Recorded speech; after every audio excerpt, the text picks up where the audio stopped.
Alright.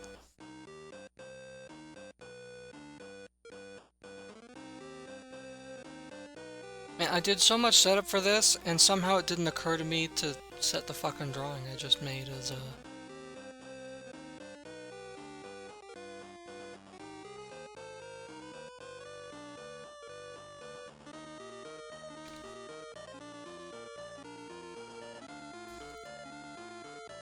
load screen.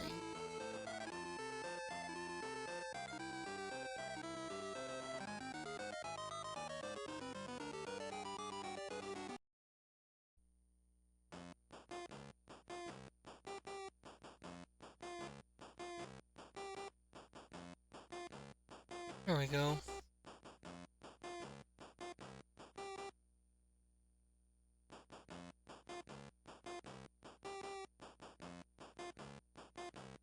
Much better.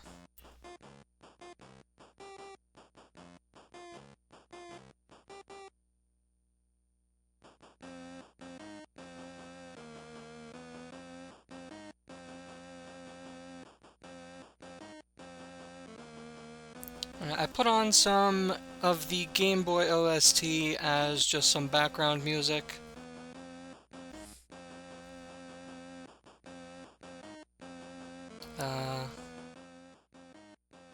I turn it down a bit so it should be pretty quiet.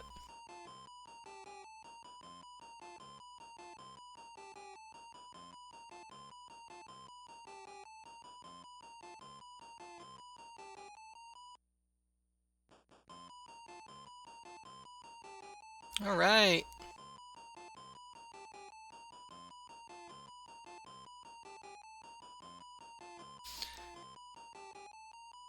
Scoot that over a little.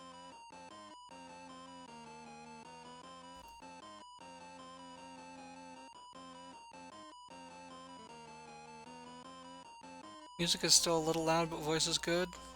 If I turn it down any lower...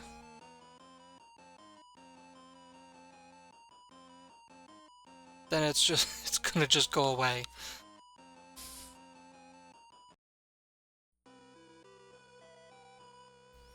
Alright, so today's stream is very special, very self-indulgent. This is the Magi-Nation stream. I am gonna hang out for a bit and show off some of my Magi-Nation cards, none of which I acquired back when the game was actually in print.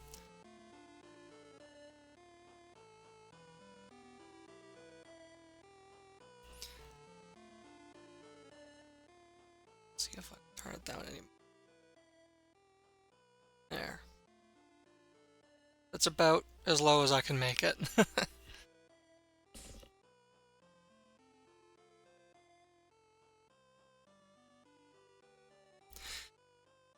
So yes, I'm going to show off some of my cards, talk about the game, how it's played, its history, all that sort of good stuff, and just kind of try to help everybody see why I love it so much. Did you know about its TCG while the cartoon was airing? Well, the cartoon aired like way after the TCG was out of print, years after. It was in development hell for a while, plus things like... an animation, a TV show takes a long time to produce. I was aware of the card game when it was in print because I played the Game Boy game, and it was a lot of fun.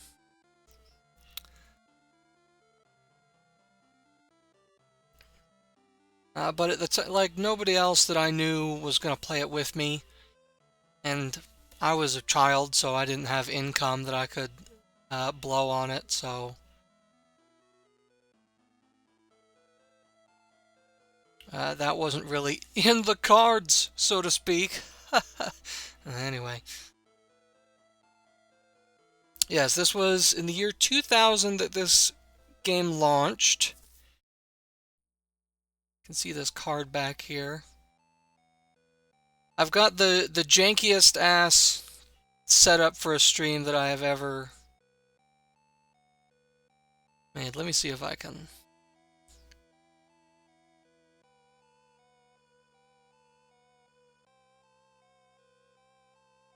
I think I can do a little better.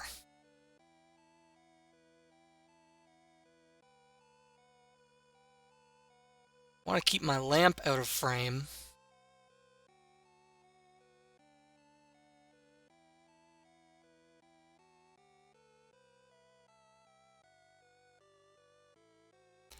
And this card that I have here is one to show you the card back. It's just got like the title and a couple of dragons, irons, as they are in the game's parlance. And it's also just here to like kind of show me where to hold stuff so you can see it. And also, because I learned a fun fact about my camera, is that it does not like the pattern on my desk.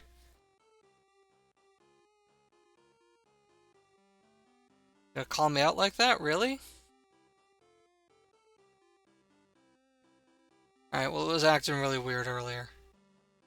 But it does, like, even now it fucks up the color. So yeah, that's just going to be there at all times to spare everybody the headache.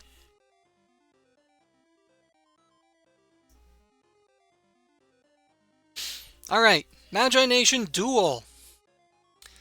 Launched in the year 2000, lasted for like less than 3 full years in active development.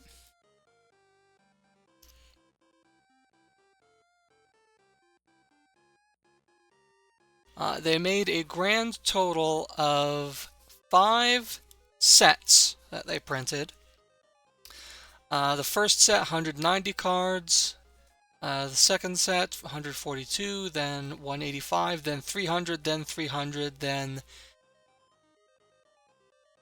there was going to be another expansion after that of similar scope. I don't know that it was 300 cards, but it was a lot.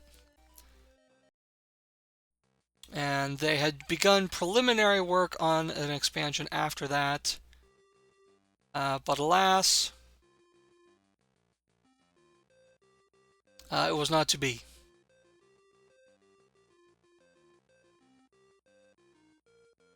Magi-Nation just was not able to compete with the twin behemoths of Magic the Gathering and Pokemon, as well as other entries into the field like Yu-Gi-Oh!,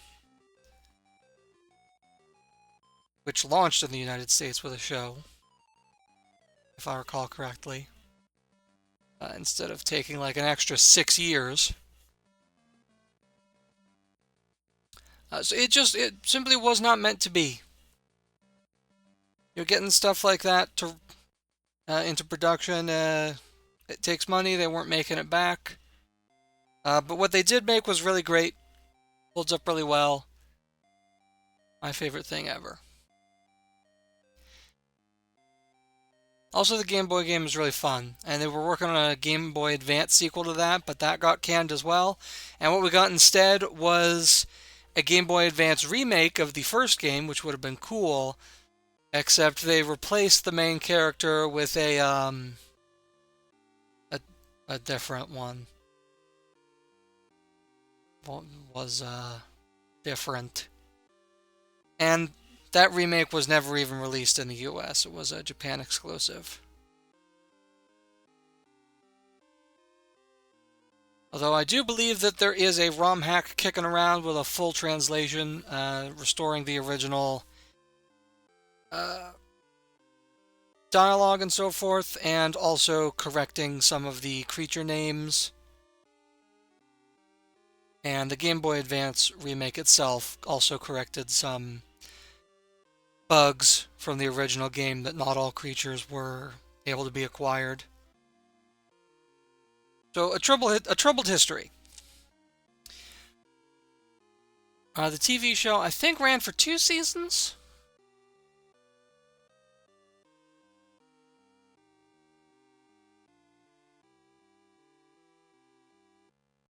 It might have only been one.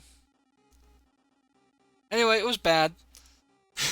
I'll get into that later. And sort of the last gasp up until now was they tried to do an MMO where you would collect creatures and battle them against other players and stuff like that. That shut down after not too long. Like Wizard 101, I guess. I don't remember what that is.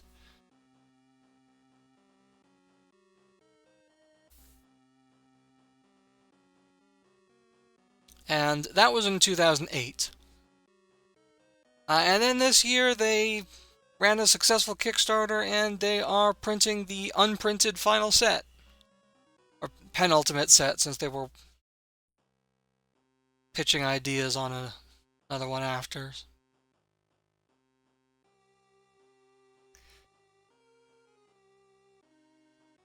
So yeah, what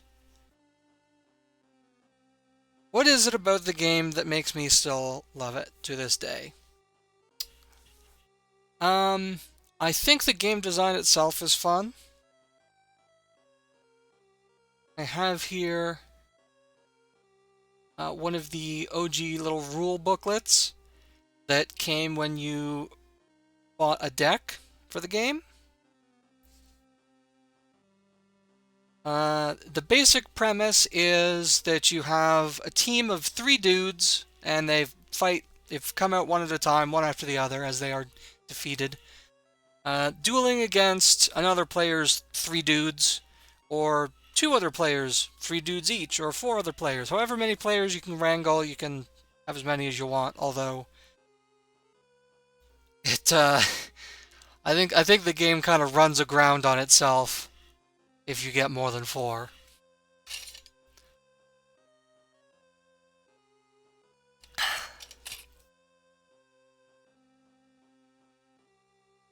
So, I have here a deck that I made from my set of cards a while back when I was a grown-ass adult and I did have money to spend on card games.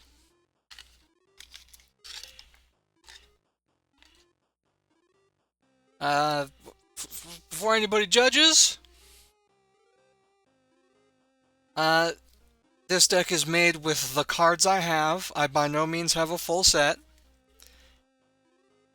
Are decidedly unlikely to get a full set in this day and age. A couple of the sets are relatively easy to find unopened. So I have a bunch of those. That's the base set, as well as the 4th and 5th set. The 2nd and 3rd set, those are really hard to find. Which means that certain regions are tough to build a deck out of.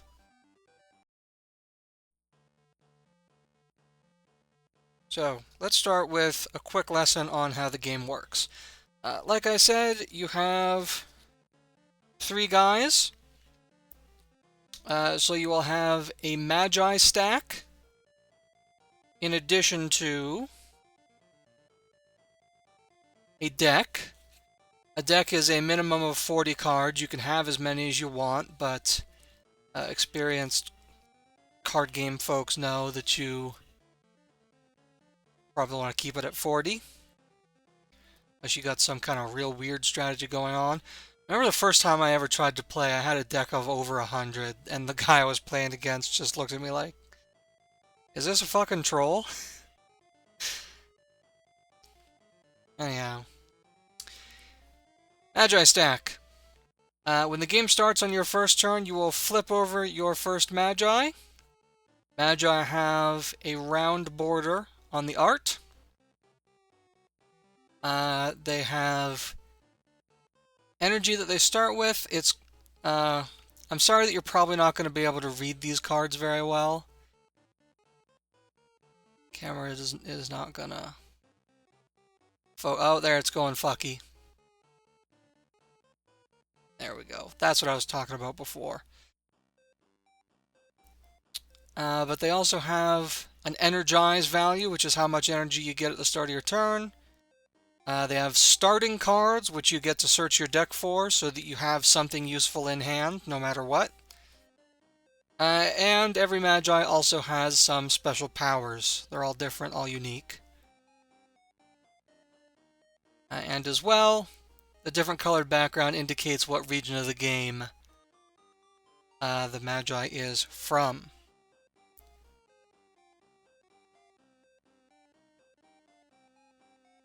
So, I reveal my first Magi. I go into the deck, I search it for my starting cards. What do I have? Evu here, who is one of my favorites because he's just an old man.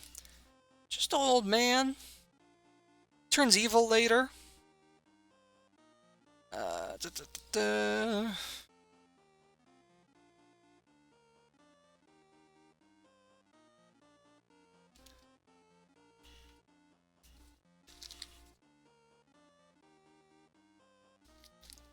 Here we go. That's what I was looking for. So, I would draw my starting cards. I do not have to draw all of them, but it's usually a good idea because each Magi usually has a little strategy built in. So, the types of cards, besides your Magi with the round border, are creature cards. This plinth here is hollow, as you can probably see.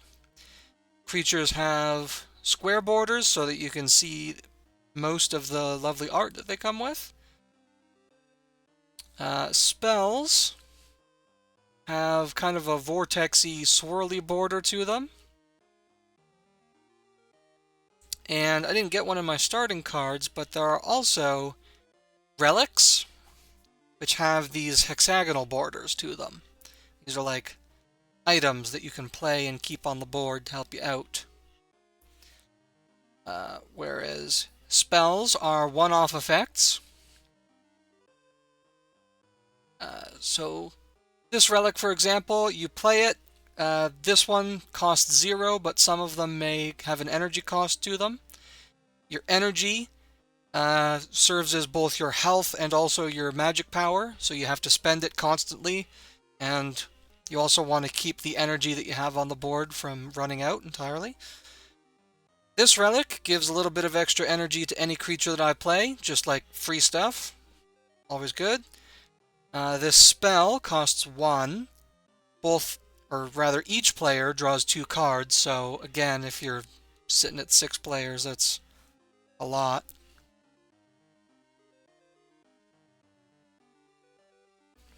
And creatures have energy, which is their health, so it's how much damage they can sustain before they get discarded. That's also the cost to play them, so I start with 15 energy. I have to spend 4 energy, or rather move 4 energy from my Magi. Play this little critter right here. And creatures also all have unique powers. The Furrock here, I'm trying to get you a good view of,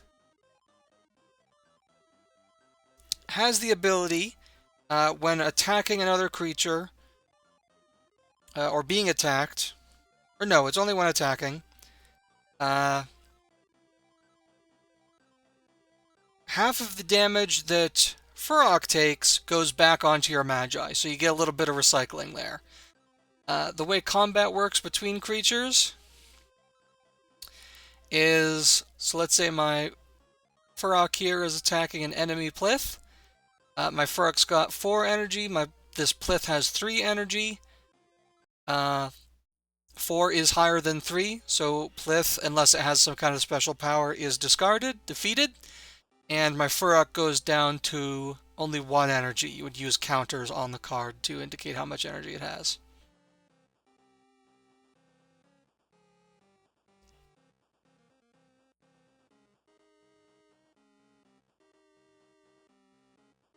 So, combat between creatures almost always results in one creature being defeated. It may be necessary sometimes to have multiple weak creatures attack in succession to take down a stronger one.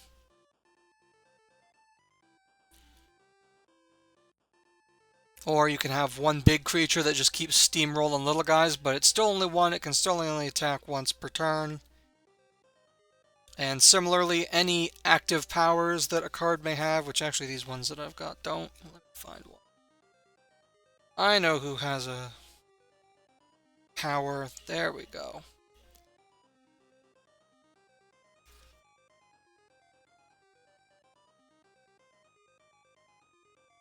Giant Carillion. It's a big tree elephant. It has a power Stomp, which costs 6 energy. So this 8 energy creature needs to expend 6 of its own energy in order to do this, but it allows you to choose any other creature in play and discard it. You don't have to attack it, so you don't have to worry about any special effects coming into play that might make it harder to defeat. Just, if you've got enough energy and you're willing to spend it, one enemy creature goes away.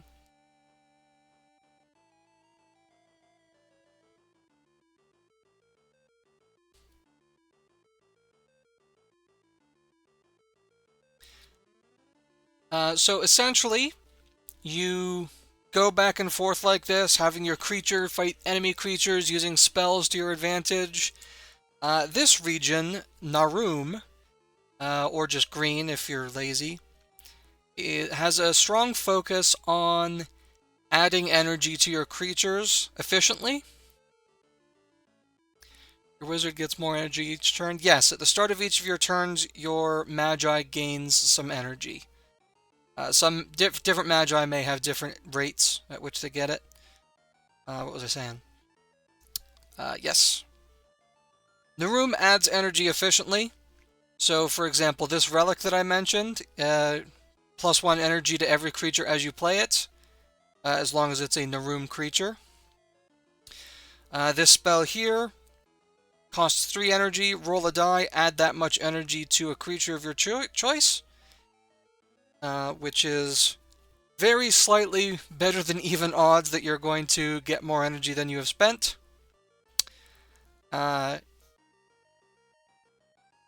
Here I have another relic.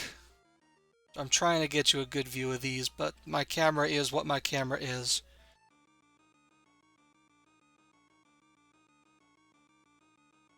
Staff of Hyren. Effect is similar to that of the Robe of Vines that I just showed you. Whenever you play a Hyren, add 1 additional energy to it. So, creatures come in different types. Here's a good example.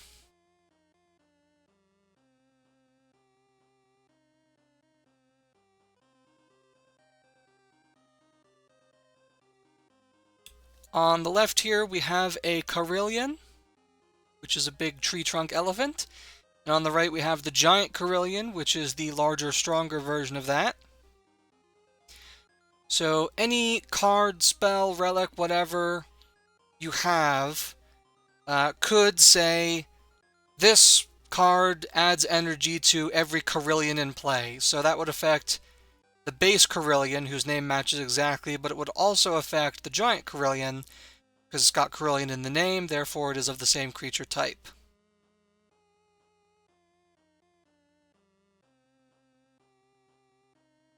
And thus the use of the Staff of Hyren.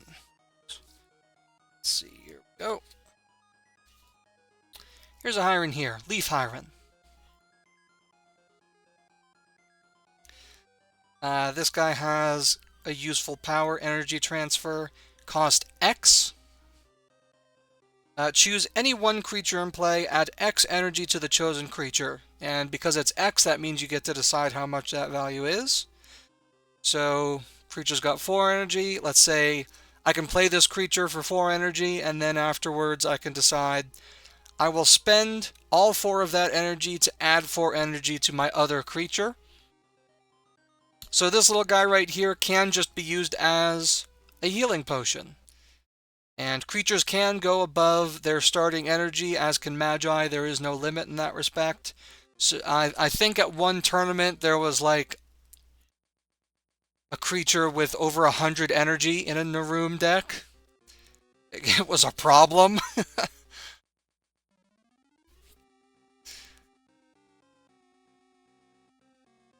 What else do we got here? Man, I wish I was getting a little bit better visual quality.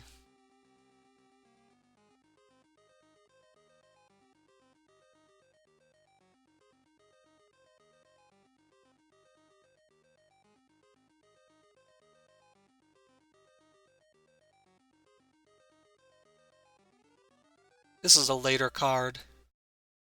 You can see how much they improved with the detail in the background and the multiple creatures visible. Really good stuff.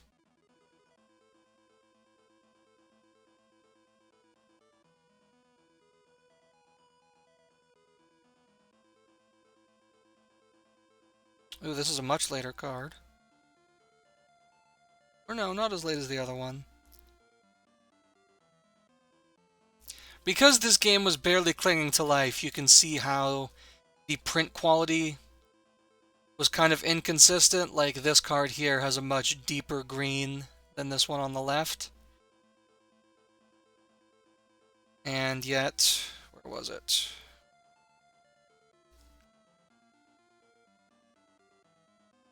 Oh. So this card on the far right is from the early set. This is from the 4th set. And right here we have one from the 5th set. You can see how it started out dark green and ended dark green, but in the middle it was a little wonky. It was more of a yellow-green.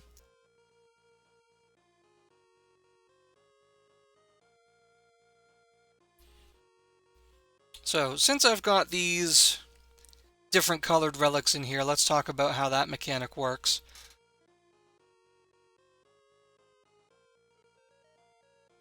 I'm trying to see chat, but there's a lamp in the way now.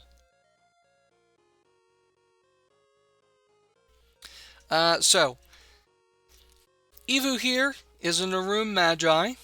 Sorry for the glare. There we go. So, he can play any Narum card as he pleases, so long as he's got the energy for it. He can also play cards from other regions. Playing a creature or a spell from another region costs 1 extra energy in most cases. You cannot play a relic from another region unless you have some sort of special ability to circumvent that. There are also 2 special regions with unique rules. One is universal. Anybody can play universal cards, creatures, spells, and even relics with no restriction. They don't have to pay extra to play universal cards. Universal Magi, by default, must pay extra for any card they play from another region, and there's not really enough universal cards to make a full deck out of. Universal cards are sort of a yellow-orange color, yeah. You probably can't read the text, but it does also say underneath the name Universal Relic. You can kind of read it, I guess, if I tell you what it says. In addition, there is the core region, the evil region, and core Magi can't play cards from other regions unless the card specifically says they can, and other regional Magi cannot play core cards unless the card says they can. There's also a subset of core region called Shadow Magi. These are Magi who were originally from other regions who got corrupted. So you could have, say, a Narum Shadow Magi, and there are some cards that a Narum Shadow Magi could play. I'm not sure if I have any examples in this deck. But it's a lot of the more, like, sinister sort of creatures. Okay, here's an example.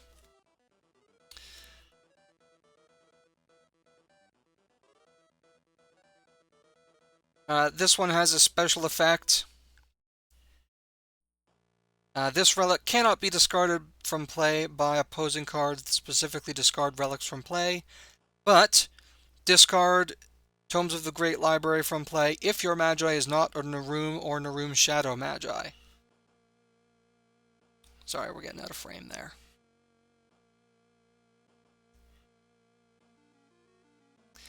As I said, usually you can't play regions, or sorry, you can't play relics from other regions, but Arothi Magi in particular do that shit all the time.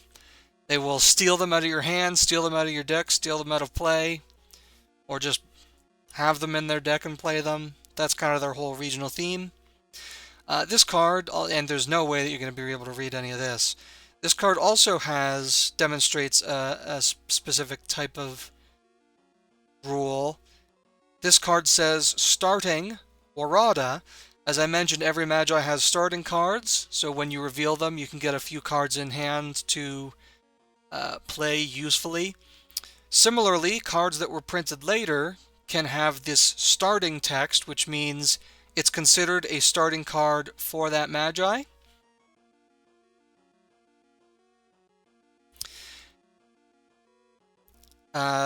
So if I had a Warada here, which I don't, she's got whatever starting card she has, but then if I have this in deck, I can also pull that out, show it to my opponent so they know it's legit, and have that. Additionally, as I mentioned, going back to the examples of our Carillions here, there are alternate versions of Magi.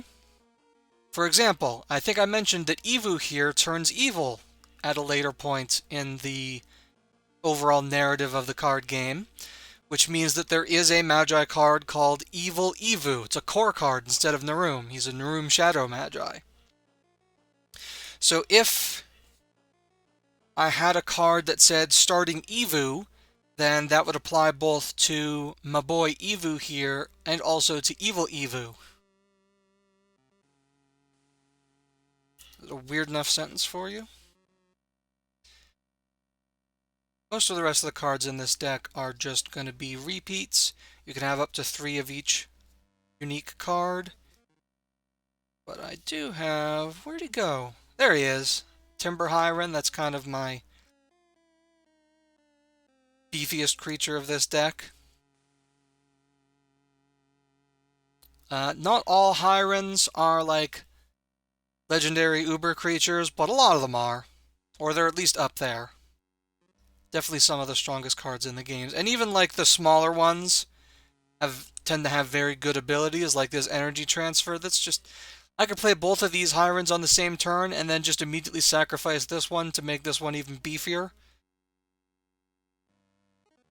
Pretty cool.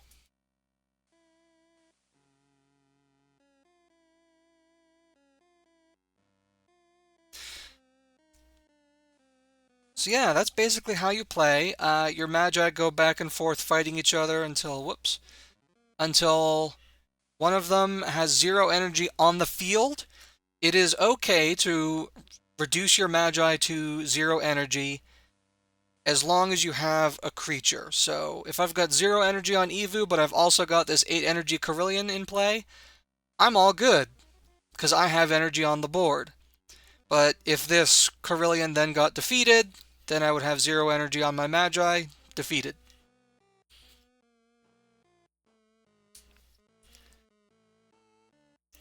And when that happens, you simply move your Magi to the bottom of your Magi stack, and on your next turn, you reveal the next one.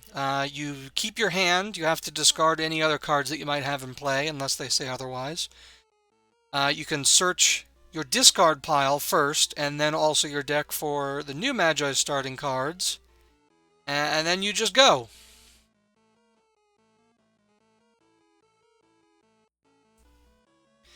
And if that Magi gets defeated, you get one more. And not until all 3 are defeated are you actually out of the game.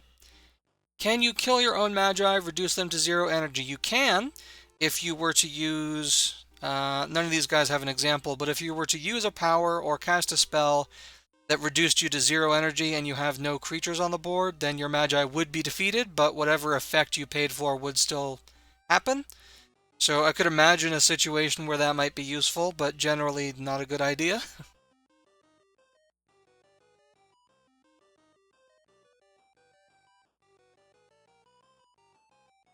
These two cards are by different artists, but I feel like they sort of demonstrate how much better some of these guys got over time.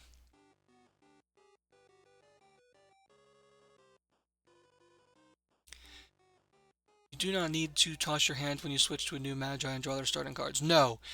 You keep any cards that are still in your hand. And... Oh, I can't remember this minutia, but when you draw starting cards, if you have less than 5 cards in hand afterwards, I believe you can draw up to 5. There's no hard hand limit like, oh, if you have 10 cards, you need to discard 1 or something like that. Nothing like that in this game. And if you run out of cards in your deck, you shuffle your discard, keep going. It doesn't end until the last Magi sings.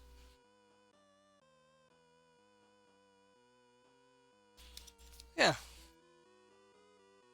It's a very fun game. It's constantly in motion because energy levels are constantly going up and going down, and energy is moving around the board. I really love it.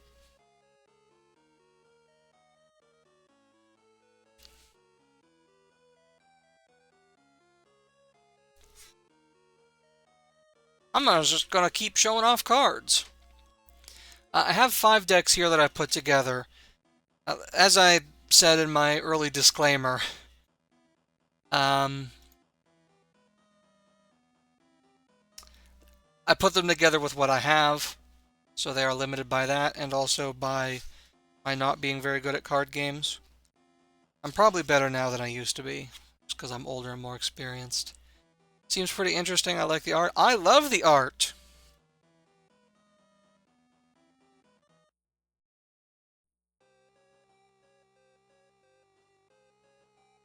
I want to see if I have a specific example, actually.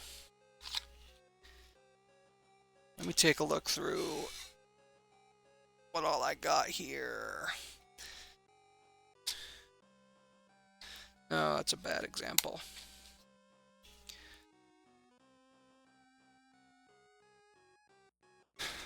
Maybe there's some creatures in here.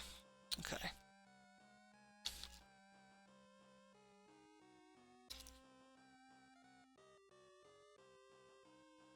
Here I have a Bogwrath deck. These are the Magi.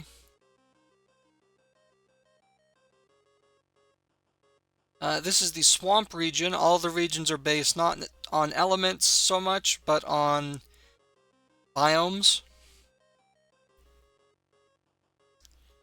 So, like I mentioned, the Narum region is all about efficiently adding energy to your creatures. So growth, essentially. The swamp region is all about putting out a huge swarm of little guys. Just dozens of them if you can. And then having various effects that will hit harder based on how many creatures you have, or which require a certain number of creatures, or you have to discard a certain number of creatures. You know, all things that benefit from having lots of little 1 or 2 energy guys that you can play, benefit from, and then discard as it becomes advantageous, while ultimately keeping your total number of creatures up. So there's a lot of ways to pull creatures out of your discard and stuff like that. There's some ways to push creatures back into your hand instead of discarding them when they lose an attack or something like that. And also, all of the Magi for a Bogwrath for the Swamp region are just silly little guys, and I love them. Max number of creatures on the field? There isn't one. Can they bring defeated creatures back? No, there's lots of ways to do that. The premise of these battles is that You are dueling with dream creatures, so you literally made them up. So if they get knocked off the board, then you temporarily forget about them, but you can recall them later and then summon them again. That's essentially how the lore falls out. So, defeated Magi, I don't think that there's a way to bring back a defeated Magi, although there are ways to cycle a Magi out for the next one, even if they haven't been defeated yet.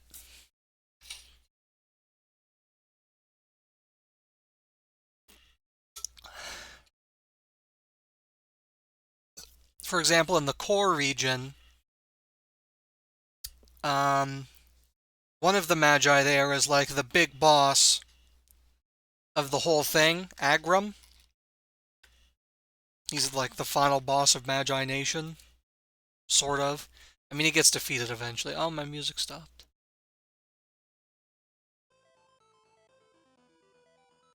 It was almost to the end anyway.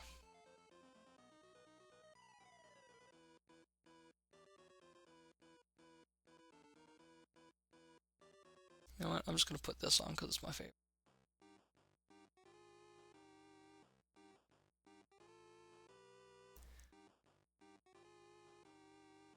What was I saying? Yes, the end boss of Magi-Nation.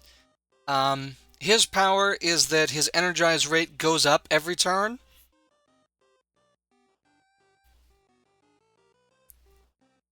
But if his energized rate gets too high, he just gets flipped face down and goes on the bottom of your Magi stack, and you reveal your next one.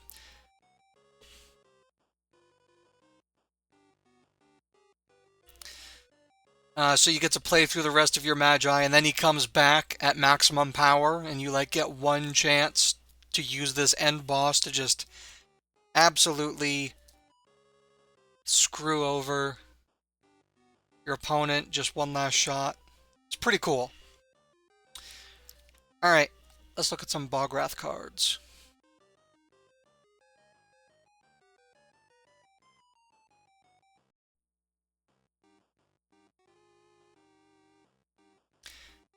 So, most Bograth creatures are plants or like growdy animals with lots of fungal growths and just gunk on them. A lot of them are really like ugly, but in a cute way because the art style is still cute. Okay, here's an example of what I was looking for.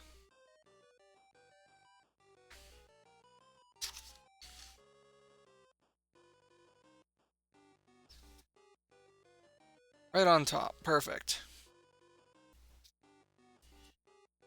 Is that a stump? Yes, it's a tree stump with a head growing out of it. The tree stump, I'm pretty sure, is part of the creature.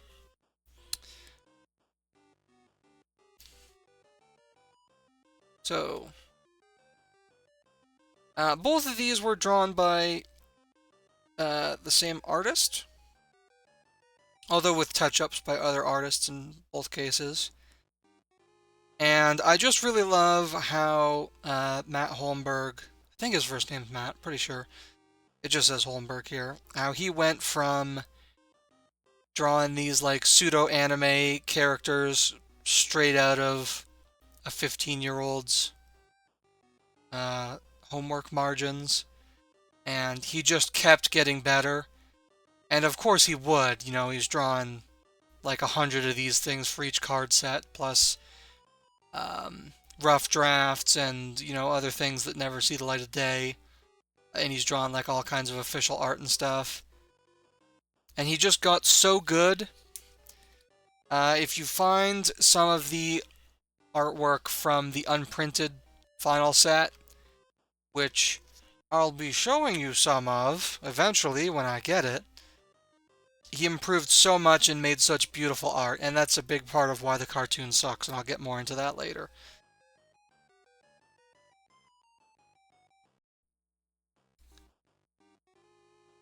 Oh, this one's really hard to see. This is an example of what I was talking about, how you turn your army of creatures to your advantage. This is a spell, costs... Oh, this isn't even what I... Oh no, it is, never mind. For 2 energy, You must have 4 Bograth creatures in play in order to use it. You discard all of your opponent's relics and spells from play. A new camera. You didn't pay me enough to get a new camera. Add another couple $100 on top of that.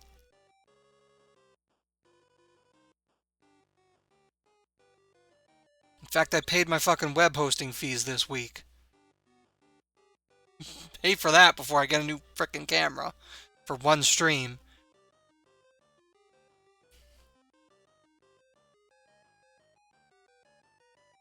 This guy's really cute, just a cute little bird guy.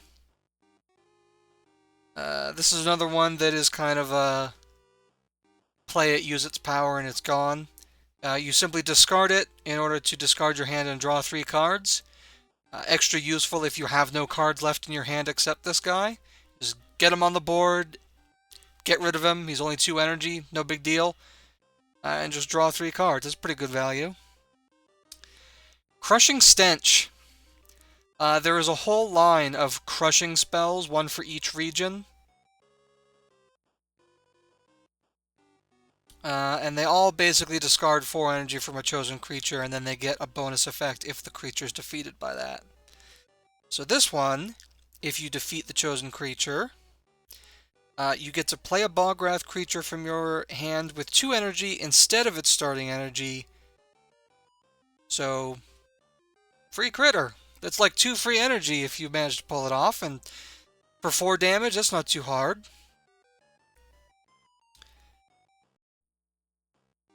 Okay, here's an example of something. You'll notice that these 2 creatures have the same art but different color, indicating that they are from different regions. Well, in this point of fact, this is actually a dual region creature. It is from Bograth. It is also from Peridwin, a neighboring jungle region. And although these 2 cards have different backgrounds, they've got different symbols in the top right corner, regional symbols, they are the same card. These are just like variant printings of them. Dual region cards are counted fully as being of both regions. So it is just advantageous most of the time. Bograth is interesting because I think it has more dual region cards than any other region. There's a huge number of Bograth and / Peridwen dual region cards and creatures and things like that, because the lore is those 2 regions are at war, and despite the fact that there's like a huge cultural overlap between them. So they're fighting each other with the same creatures. It's kind of a cool little thing there. And there's even one card, I don't have it, it's a rare, I'm pretty sure. I think it's called the Jewel of Paradise, or the Heart of Paradise, which is basically just this big giant gemstone relic, which you can steal from your opponent by defeating their Magi, or something like that. Or I think it's like an alternate victory condition, where if you hold on to it for a certain number of turns you win, like you win the war. So in that way you can win the game without having to defeat all 3 of your opponent's Magi. Pretty cool. I don't have any in here, but there's also a good number of Bograth and Core cards, dual region.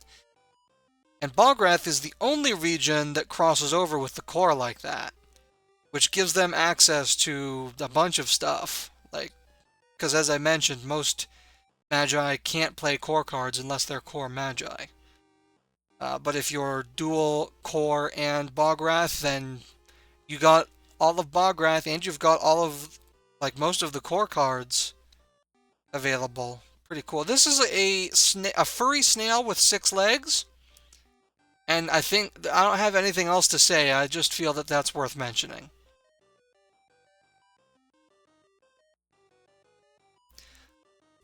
I also like Holmberg's style of like the big toothy maw and the little beady eyes.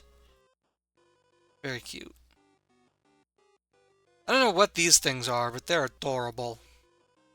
They probably smell bad. That's a cool looking one. Sarah's an outcast. It's like a Hydra. This is like an anti-creature creature. where when you play it, you get to choose a creature type, like Carillion or Hyren or whatever, and whenever Sarazen Outcast attacks or is attacked by a creature of the chosen type, add 4 energy to Sarazen Outcast. If you happen to know that your opponent runs a Hyren deck or something like that, this is a very strong creature, obviously. Anger Swarm. If you have at least 4 Bogwrath creatures in play, all opposing creatures lose 1 energy. And that's only a 1 cost.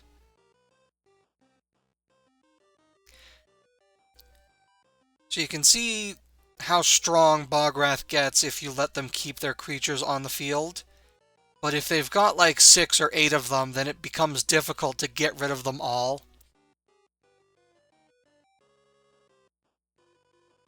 Okay, this relic allows you to discard one of your creatures in order to discard energy from an opposing creature equal to the number of your creatures in play. So again, if you've got 6 or 8 or 10 creatures, you can discard one of them, and then that's still like 5 or 7 or 9 damage to an opponent. Huge value. This is Moob. Moob is Moob. And you know what? This is probably worth showing you. This card that I have here to center the camera and also just to show the card back is actually a misprint.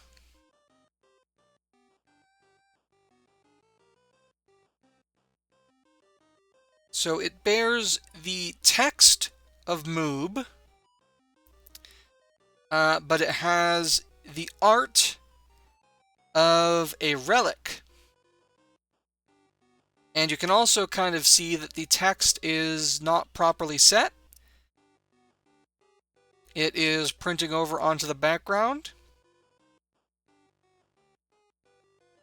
And that would potentially make this a valuable card for a different game, but this is actually this specific misprint is actually very common, and I've got 2 of them, so not so much.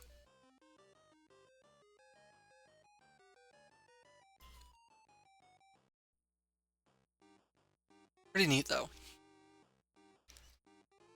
This is a really fun creature. It's one of my favorites in the whole game. Green stuff. It has 0 energy. You can play it for free. And the effect is, when you play it, add 1 energy to it for free. And it also has an energize rate like a Magi.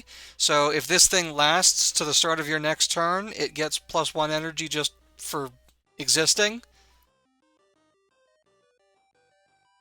A lot of fun. The unprinted set also has a black stuff card, which you can play from your discard pile. Pretty fun.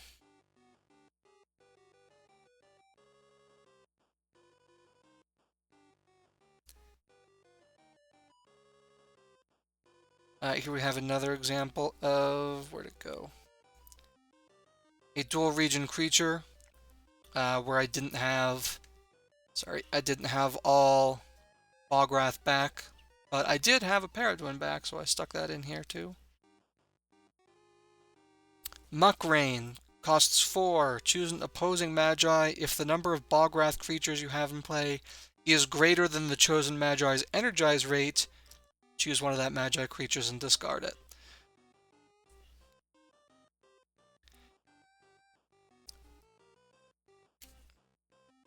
I don't know what this thing is, but it's really cool looking.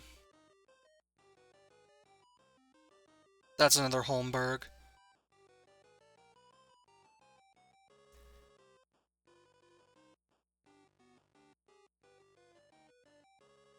Look at this absolute unit.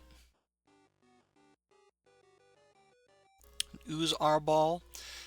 I believe I mentioned on Blue Sky, I did like a little explainer of what dream creatures I had put in my fancy artwork that I did. And I mentioned that Arballs were one of the most numerous creature types. Not every region, but I think most regions have an Arball in them.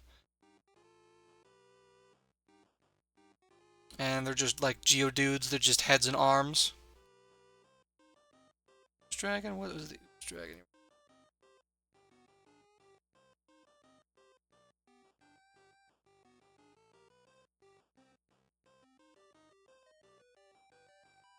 it this guy? Might have been this guy. Okay. Okay, here's a relic. Great Pool of Wisdom. Roll a die. If the number you roll is less than the number of your Bograth creatures in play, draw a card.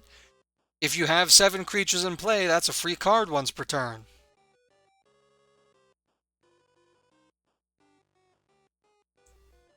Slarnath, if you have 4 or more Bograth creatures in play, draw a card at the cost of 1 of its energy. I believe, yes, this creature is a starting card for my first Magi in this stack, Ba. I think we'll see some dungeonized monsters that are inspired by but legally distinct from some of these guys. Chances are you already have.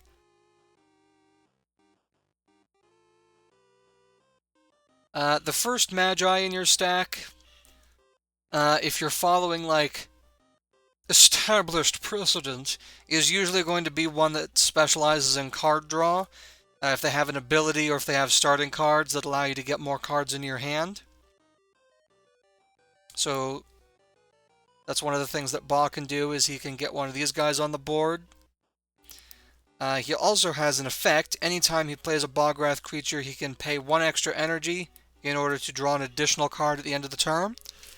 Usually you draw 2 cards at the end of your turn, which is also different from most games and pretty cool. Just the fact that you get 2, so that you always have multiple options to choose from.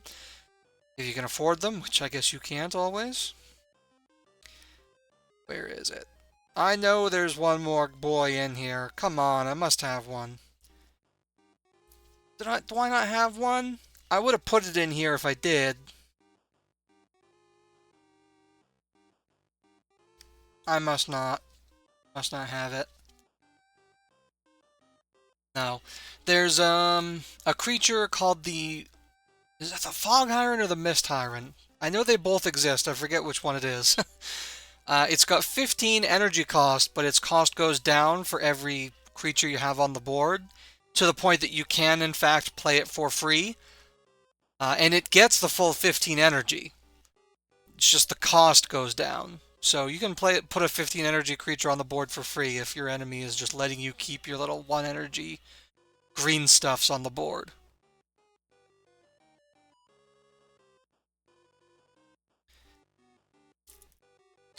So yeah, that's Bograth. Another Bograth deck that I had back in the day, not in physical cards, but just in one of the online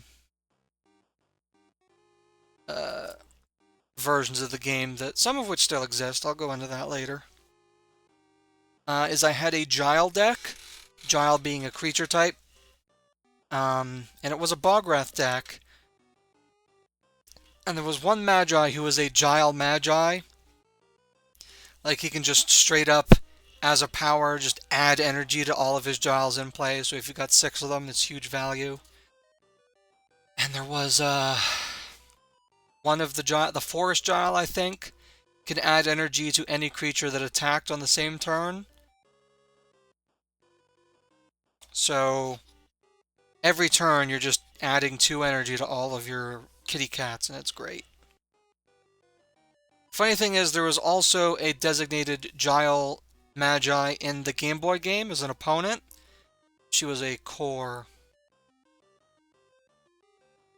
character, not Bograth. Bograth wasn't in the game. They only had the 5 base regions. Alright, this deck here is the Sands of Daresh, the desert region.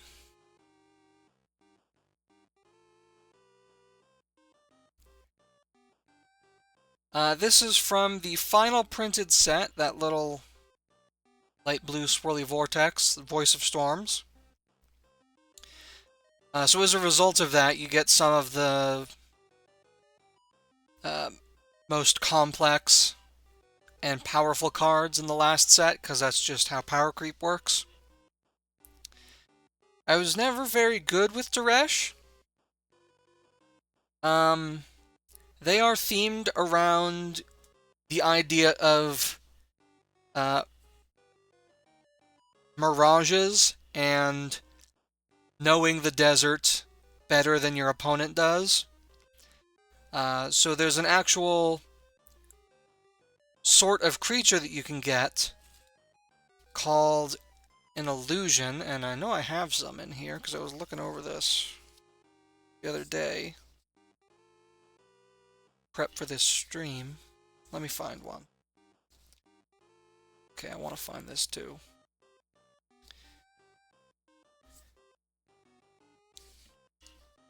I'm vibing to this music.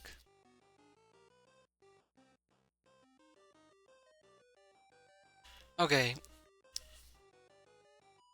Let me show you what Duresh is all about. Giving your opponent a headache. So, this is a Zala 8 energy creature. It's got a neat effect. As an opposing creature uses a power, you may discard 3 energy from Zala to negate the power, but any costs were still paid. So, for example, the giant Carillion that I showed earlier with its 6 cost creature kill, if you've got this guy out, you can just stop that from happening at the cost of 3 energy, which is probably cheaper than losing a creature in most cases.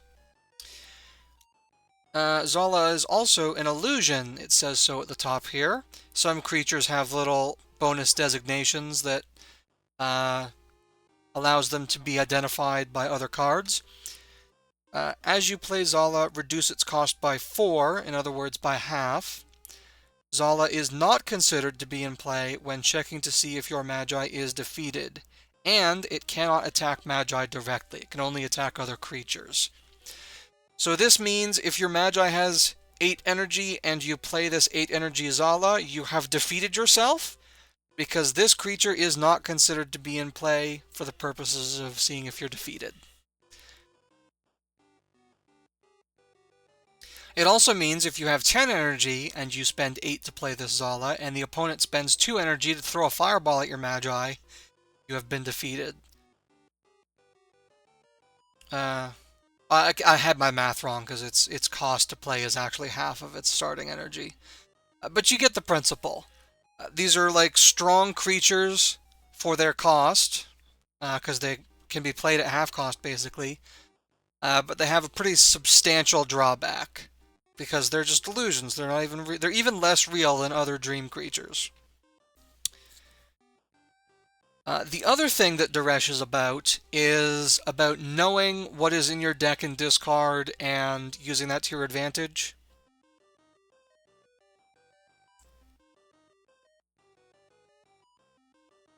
One example of how that's done is with Venger or Venger or whatever, which is a recurring type creature. It is basically a living sand dune. And the power of a recurring creature is when you reveal a new Magi, if you have one of these guys in your discard, you can spend 1 energy from your Magi to just pop it into your hand. And then you've got 1 extra creature to start with, which can be pretty useful. They also have stuff like revealing cards from the top of your deck, like drawing 1 and then adding the rest to the bottom of the deck.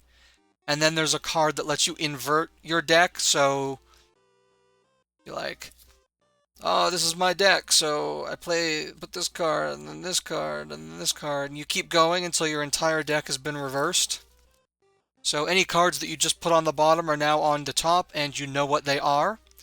So if you are able to do that and also count cards and keep them in your brain effectively, you can know exactly what you're drawing and when, which can be very useful.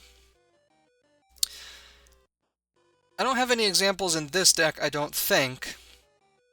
But there are also 7 cards in Duresh which are designated as oracles. There's some creatures, some relics, a spell, and 1 Magi, I think. I think about the spell. I know there's a Magi. And basically, if you have all 7 oracles in play, you win. It's like an Exodia thing. This is neat. These are sunglasses. You can kind of see that it's just a pair of glasses with light shining out of them. And the little flavor text at the bottom, the future's so dim I gotta wear sunglasses. Pretty cool.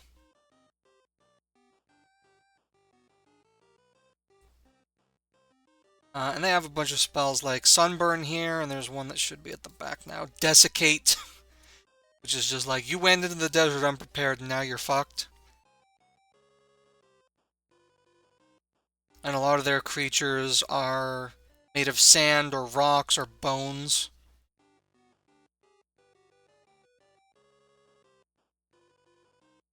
Oh, this is one I wanted to show you.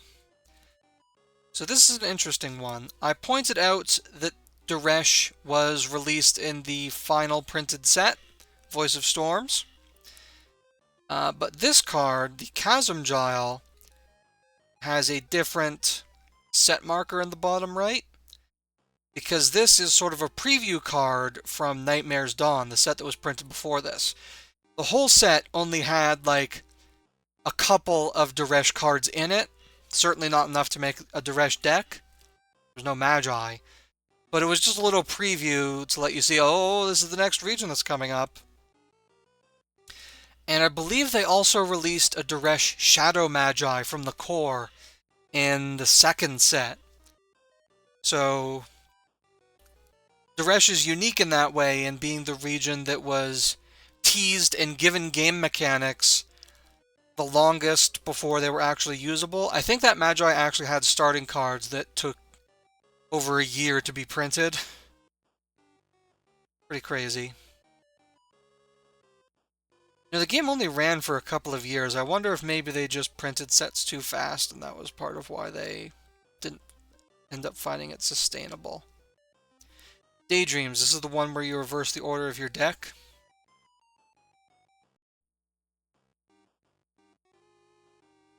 I really have no idea if this Duresh deck is any good.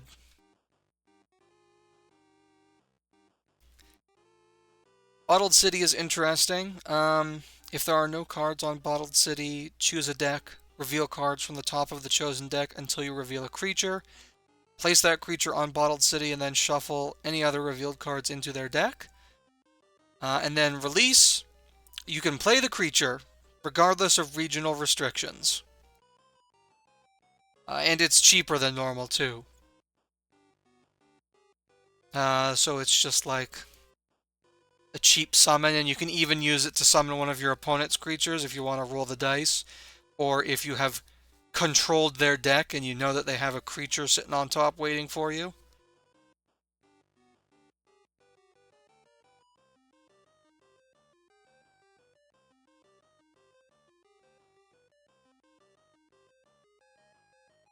Oh, here's a cool creature. It's only one cost, very cheap. Effect: when you play a Duresh creature, you may discard Thribe, this one, from play. If you do, place a Duresh spell from your hand under that creature, and the creature can use that spell as if it were a power, meaning they can use it every turn. Pretty cool.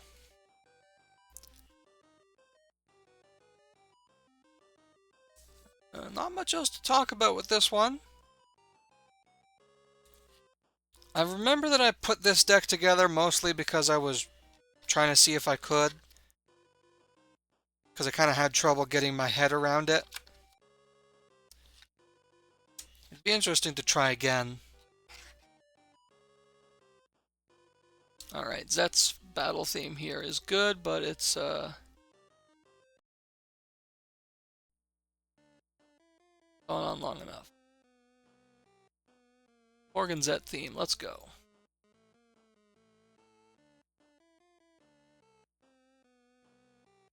Okay. I have 2 more decks. I have every intention of showing them all.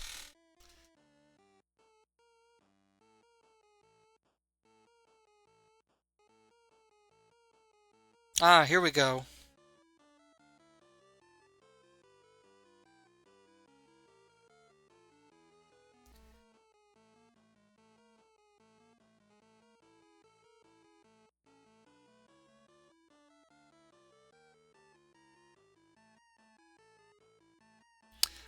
This is the Called region, the volcanic region.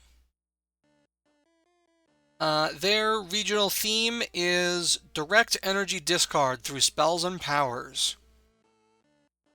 This is not one that I have here, but it is very much possible to build a creatureless deck that uses only spells and relics and have it be pretty good. Vulcan here, for example, his effect is whenever he plays a spell that discards energy from any number of creatures, discard 2 additional energy from each of those creatures. That's cray-cray. That's strong as shit.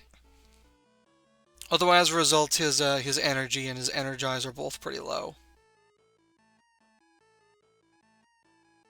And Grega here, who is also an early art. This is another one by Holmberg, and you can see it's very like pseudo-anime.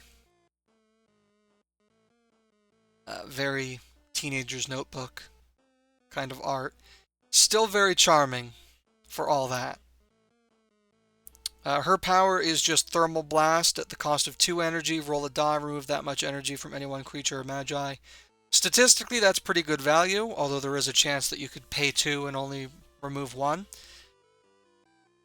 There's also a spell called Thermal Blast, which is the same, but it costs 3. And then we got good old Ashgar here. So this is an example of a Magi that was re-released later with a different name and slightly different abilities. His power, combat reflexes. Once per turn, when an opposing creature attacks Ashgar directly, before energy is removed, you may immediately play a called spell from your hand. Reduce this spell's cost by 2 to a minimum of 0. So there's a lot of 1 and 2 cost spells. So if you're about to be attacked, you can absolutely just whip out a fireball, and depending on what other cards, excuse me, depending on what other cards you've got in play, you could defeat that creature before it hurts you.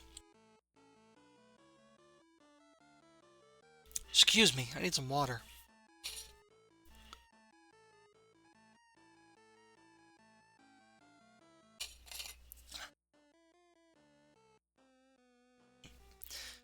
Alright, let's take a look through the deck. As I said, this is not a creatureless deck. I have played one before, not with my own physical cards. It works. It works surprisingly well. Alright, what do we got here? Flame Rudwat. This is a called/Narum creature. 4 energy. Powers Healing Flame for 2 energy. Choose any other called or Narum creature. Add 3 energy to it. Good value there. It also has a second power. You can use each power once per turn. That one also costs 2. It's called Burning Branches. Choose any one non-called, non-Narum creature in play. Discard 3 energy from it.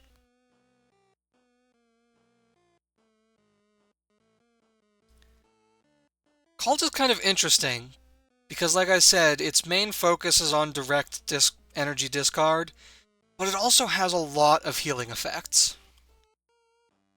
Pretty interesting dynamic. Diabor. Power Fireball. Choose any one creature in play, discard Diabor, remove 2 energy from the chosen creature. Now for a 6 energy creature, that seems pretty pants, but it has a second power, which is the same one that Hiron had. Energy transfer, add X energy to your Magi. So you play this guy for 6, move 5 energy back onto your Magi, discard him, and remove 2 energy from an enemy creature.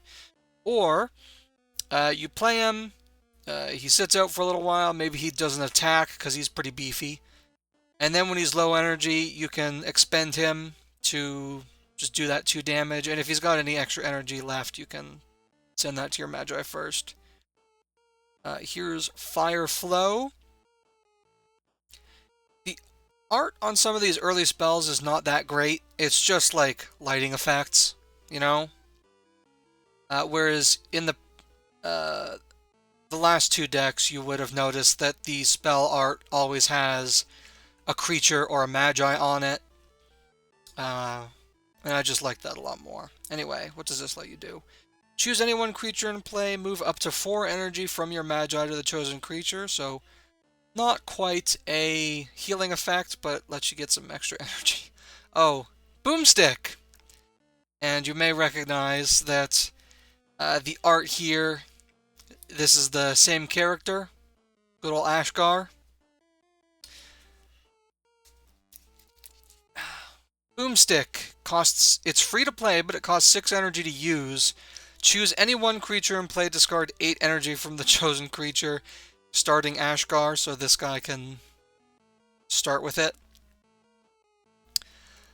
That's really expensive, but it is good value. Here's Thermal Blast, which I mentioned. Roll a die, deal that much damage. Scroll of Fire. Effect Pyromancy whenever a spell of yours or a power on one of your creatures removes energy from an opposing creature. Remove 1 additional energy. This stacks with Vulcan's ability, so you can get +3 damage for all of your spells and powers and things. Very strong relic. It's a rare. There's a little 1 dot here as opposed to, say, a 2 or 3 dot. And I'm going to set that aside because I want to show you something later. Another Thermal Blast. Robe of the Ages. Spells cost 1 less to a minimum of 1. Very useful relic for a called deck. What does this thing do? Charg. Effect Scattershot. Whenever Charg attacks a creature before energy is removed, discard 1 energy from each of the defending Magi's creatures. Discard an additional energy from each of the defending Magi's Arothi creatures.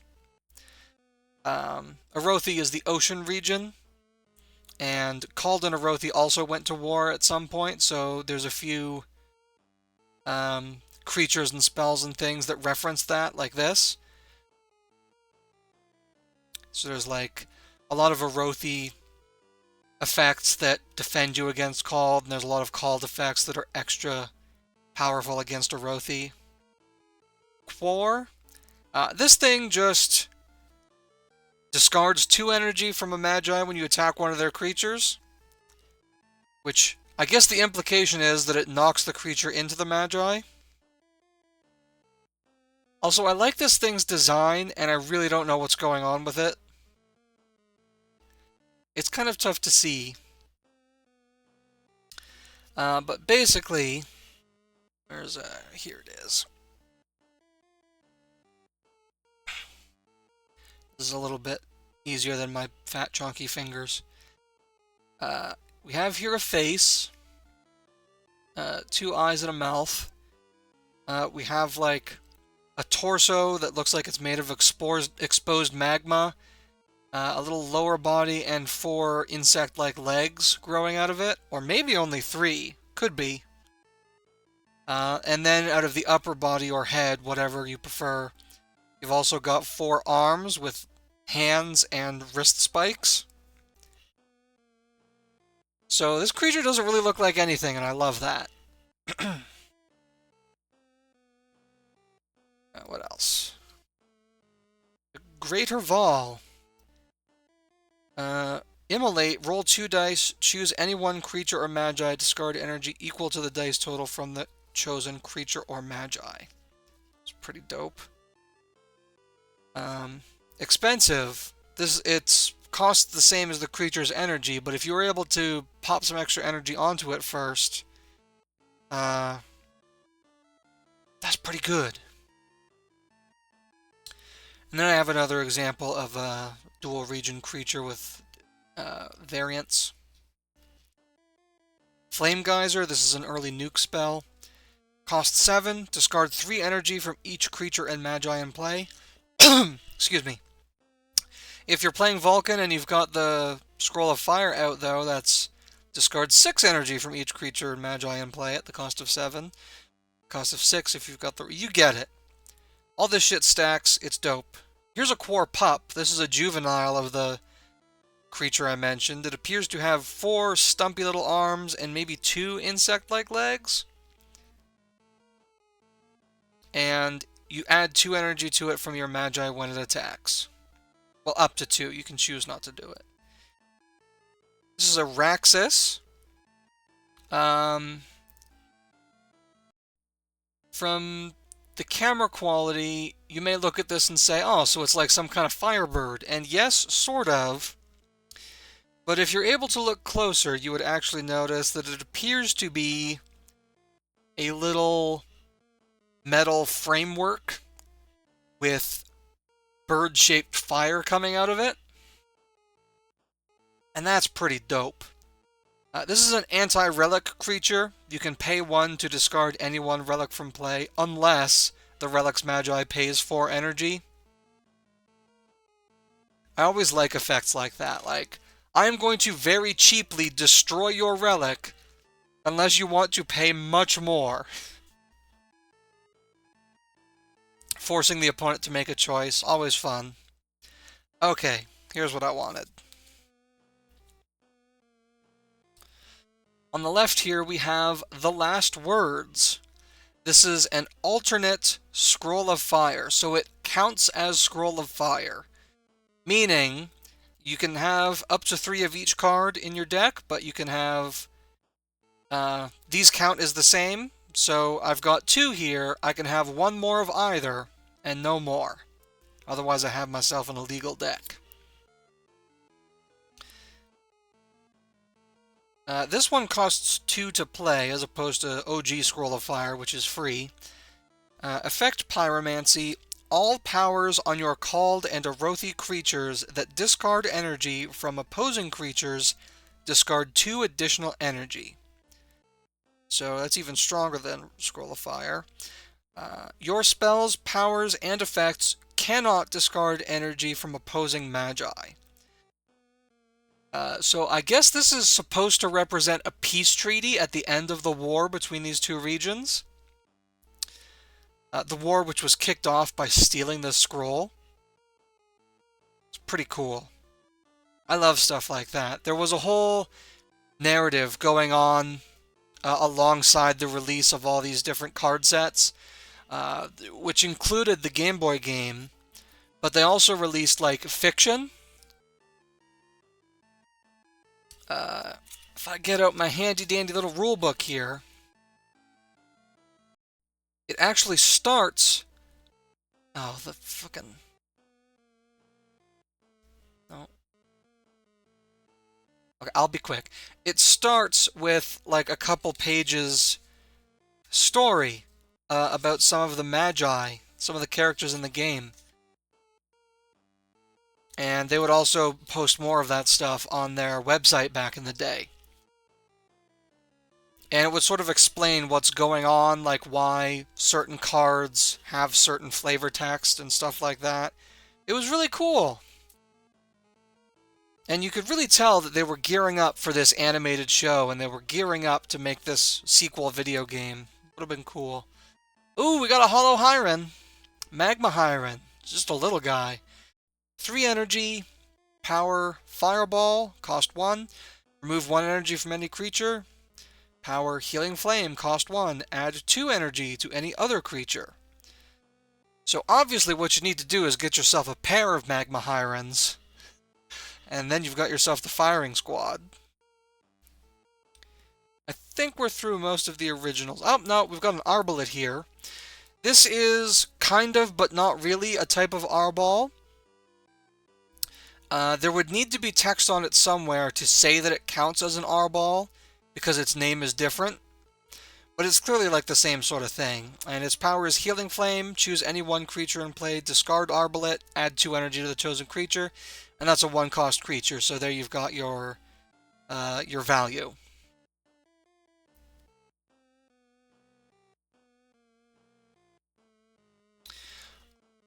No, this isn't the deck. I had a deck at one point, but I clearly disassembled it for this one. Where the final Magi had the ability to restore a creature to its starting energy, and also had Arbalest as a starting card. So the idea was to go through the entire game and, like, draw cards, draw cards, draw cards, and get 1 specific creature into your hand, the Ormagon. Its power costs 10, which is its starting energy, and discards all other creatures from play. So the shtick is, you have that in hand by the time you get your last Magi, because it's a cross-region thing, so it costs 11 to play. You play that, and you play this. This thing sacrifices itself to add 2 extra energy to the Ormagon. Ormagon spends 10 of its 12 energy to wipe the board for you, and then you use the Magi's power to restore it to full health. It was a very simple shtick, and very much reliant on drawing that one card in time. But when it worked, it was a lot of fun. Here's your most basic possible damage spell. Costs 2, deals 2 damage. This one's fun. Brushfire. Costs 2, deals 2 damage, but has the bonus effect that once per turn you can play a copy of this card from your discard pile as if it were in your hand. This is also referencing an event in the story of the game where Called went into another region, the Weave, the grass region, in search of some escaped core magi, and they ended up starting a big huge fire. So there's a whole bunch of Weave cards that are like all burned, and it's part of their lore and mechanics. It's fun. Flame Spurt. Costs 1. Attach Flame Spurt to your Magi. When one of your cards is attacked before energy is removed, you may discard Flame Spurt from play to discard 2 energy from the attacking creature. So you can set up a little bit of defense for yourself. It synergizes well with good old Ashgar here. Spirit of the Flame costs 1. Choose any one creature in play. Discard X called creatures from your hand. Add X energy to the chosen creature. Another healing spell there. Crushing Heat. This is another one of those crushing spells. So costs 4, deals 4 damage to a creature. If that discards the chosen creature, its Magi cannot use any of his or her relics. Any of his or her powers or effects, or any powers or effects on his or her relics until the start of the next turn. So that's a solid disable. And there's 2 more Magma Hirons. Wait, do I have 2 Hollow Magma Hirons? I do. The twins.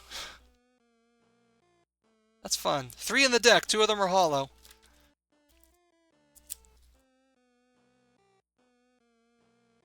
And I think that's the end. Yep. Those are all dupes. Lots of fun.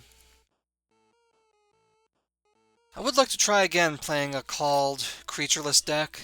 It especially works if you're willing to take some spells from other regions, because Ardil and Arothi both have some strong nukes in their repertoire.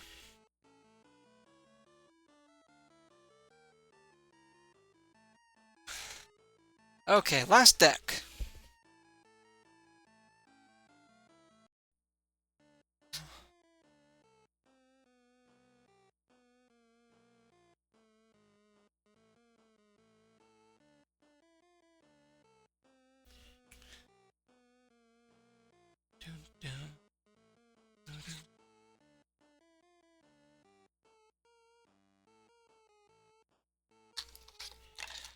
Okay.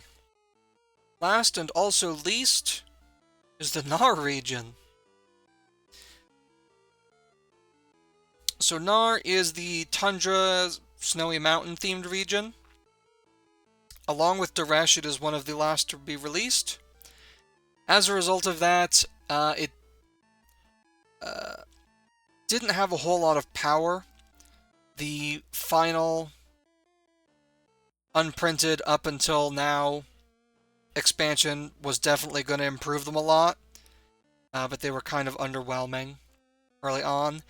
Nar's theme is just making your opponent's life miserable. The theme is basically, the weather is awful, everything sucks, but it sucks less for me than it does for you.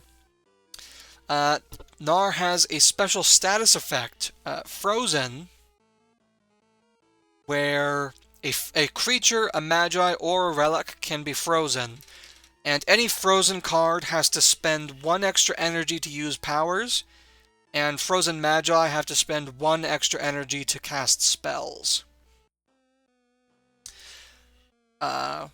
And there's a lot of cards which are called Arctic cards, creatures. I probably have a couple. See if I can. Here we go.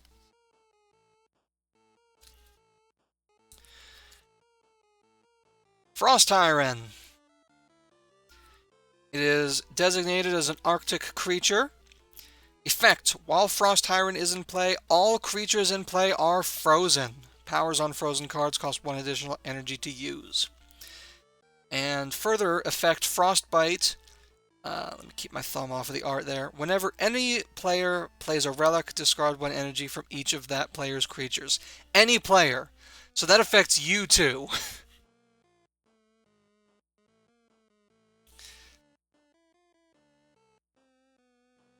And as I said, there's a number of Gnar effects and so forth that mitigate the harm that you take from being frozen. But it really wouldn't be until the unprinted expansion that they got good, you know what I mean?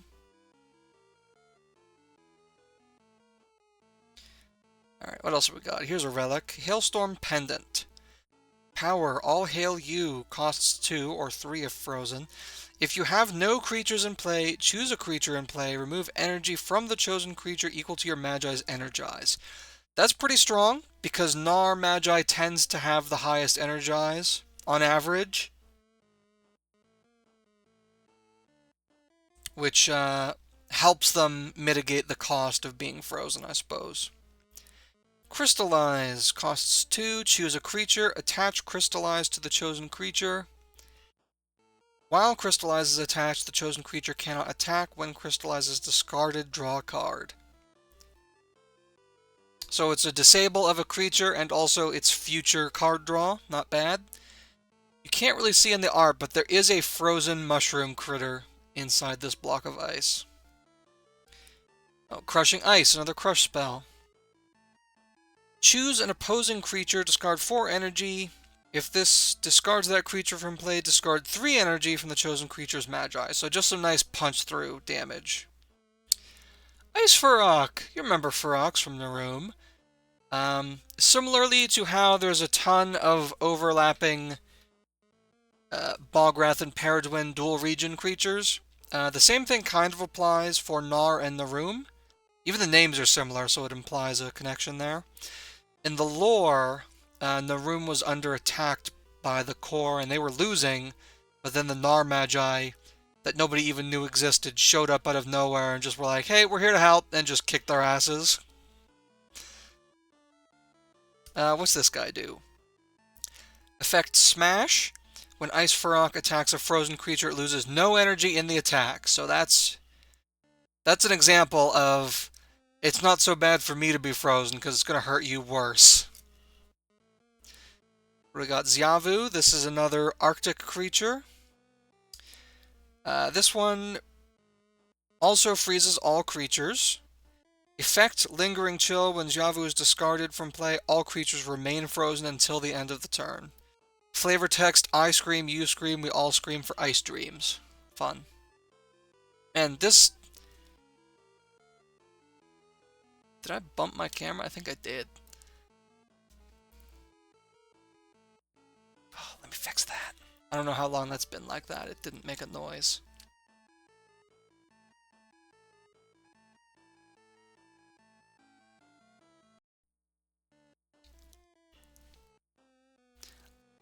I think that I'm being told to hurry it up.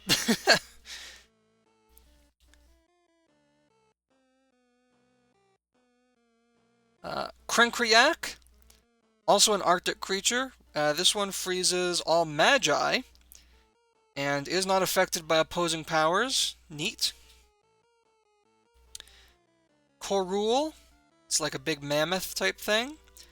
Whenever Korul attacks, before energy is removed, discard energy from the defending creature equal to the number of the defending player's relics in play. So another way to punish your opponent just for playing the fucking game. Oh, this is fun. Mombak. I used to love these guys. It's a cheap little 3 energy creature. Its power is Cold Pack. which is free to use unless it's frozen, in which case it costs 1. Choose another creature, add 1 energy to the chosen creature, add 2 additional energy if that creature is frozen. So even if Mombak is frozen, that's good value. In fact, it's even better value. It's free energy. Brittle Break. All creatures lose energy equal to the number of their Magi's relics. All creatures. So that's another one that is a self-own. Shattering Wind. 3 energy. Until the end of the turn, whenever one of your creatures attacks, discard 1 energy from the defending Magi before energy is removed. My camera just slip again? Jesus. I'm gonna have to get more tape. I mean, professional setup. You know what? It is easier to just move the field of play. What was I saying? I forget. Doesn't matter. We're hurrying. Here's an Ice Arball. Power Ice Pack. If Ice Arball is frozen, discard it to add 2 energy to each of your creatures. This one also has a power called Ice Pack. This is a Yaw. Return Yaw to your hand. Choose a frozen creature. Restore the frozen creature to its starting energy. So it costs you whatever energy this guy has left, but can be very useful to use after a round of attacking, because this guy will theoretically be hurt. You have another creature that's hurt worse, maybe, and you restore that creature. Pretty good. This one's fun. Vrak. Effect, really, really big. When you play Vrak, add 6 energy to it. Effect, if Vrak is your only Gnar creature in play, discard it. Fun. Ice Fang Battle Sled. This is a relic. Costs 1 to play. Power Zoom for the cost of 2. Choose one of your creatures, add 2 energy to the chosen creature. That creature can and must attack a Magi directly this turn. Lots of fun. Great White Narth. I should also point out that a lot of cards in this game are pop culture references and jokes. There's a core creature called a Roos, R-O-U-S, which some of you may know as a Princess Bride reference. And the flavor text is literally, I do not believe they exist. And I think it has an effect that can cause it to stop existing or something. I don't remember. Another Ice Farok.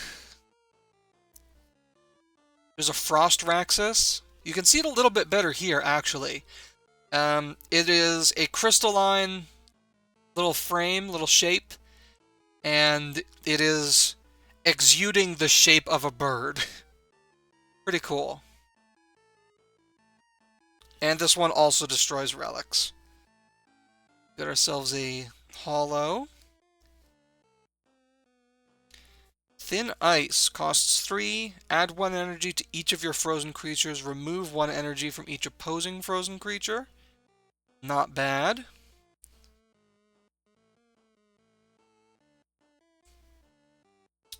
Okay. This one right here is, in my opinion, the god creature of Gnar, the Yarmint. It's an Arctic creature, freezes all creatures in play, and has the additional effect Scavenge. When a frozen card is discarded, add 1 energy to Yarmint.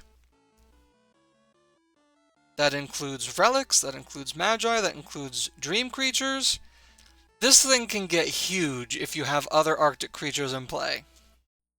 And even in the art, you can see that it is as tall as these pine trees. So it is like just this giant, freaky looking, I don't even know what it is. I guess a dog, maybe. It appears to, it's got like 2 twin tails, and the hair from the twin tails is like stretched over its eyes like eyebrows and then wrapped around its muzzle. I don't know what's going on here. Ickle. Effect Spike. Whenever an opponent plays a relic, choose one of that player's creatures, discard 2 energy. So it's just a flying icicle that drops on creatures' heads. Grendile. This is a Gnar/Narum dual region. Effect Snowplow. Whenever Grendile attacks a creature after energy is removed, discard energy from that creature's Magi equal to the energy on Grendile.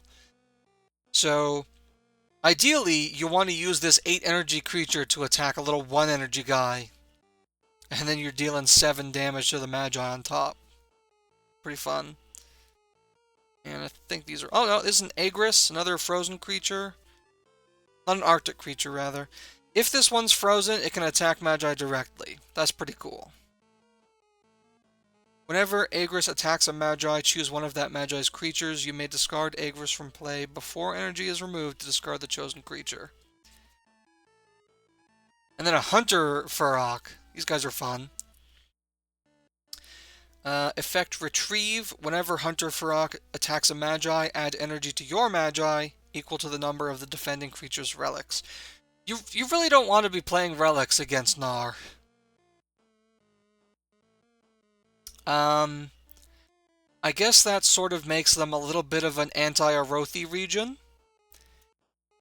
which could be sort of a, ice freezes water kind of thing. Also, effect Chill. When Hunter Furrock attacks, it removes 2 additional energy, so that's just a beefy boy right there. And again, you can't see it on this camera, but all Furrocks have a little bird perched on their horns, and I think that's great. Okay. So, my camera is dying, and by dying, I do mean that the tape holding it onto this lamp is giving out / melting. I want to show off one last card before I go, if I can. So give me a moment while I go and fetch it.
Okay.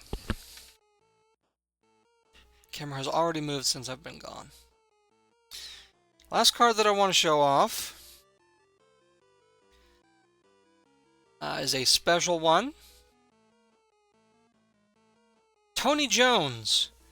If you watched my ancient history aborted playthrough of the Magi-Nation Game Boy game, you will recognize that this is the protagonist of said game. This is the first Magi-Nation card that I ever owned because it came free with that game, if you bought it.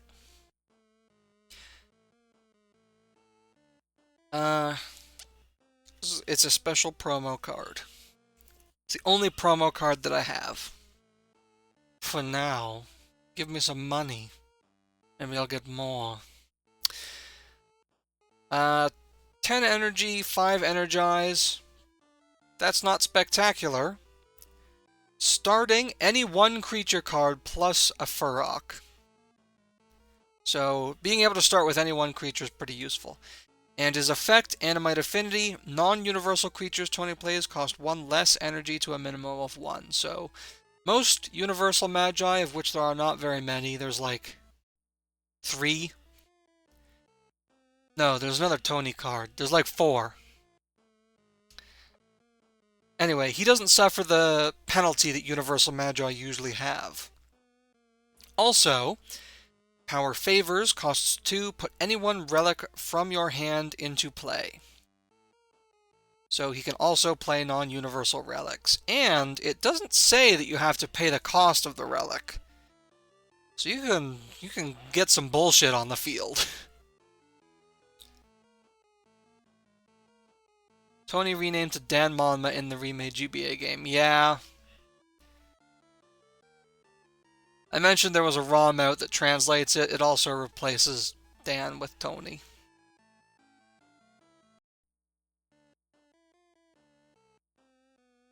So yeah, pretty cool.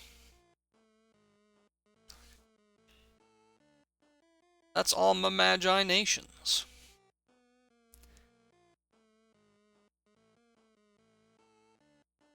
Well, that's not even close to all of them. I have 2 fucking binders full.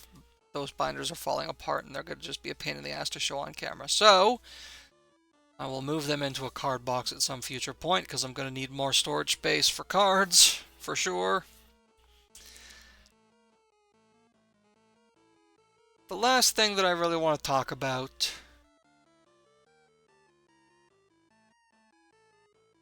Oh, that's the wrong backdrop.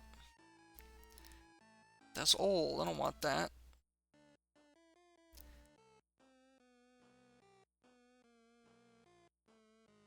There we go. That's new. That's the new hotness.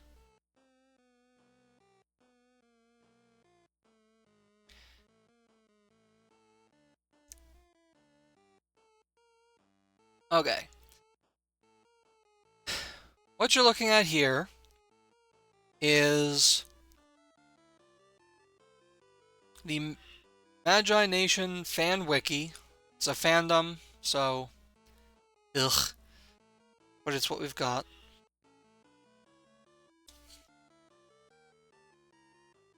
And just what I wanted to show you here is an illustration for one of the reasons that I hated the animated series.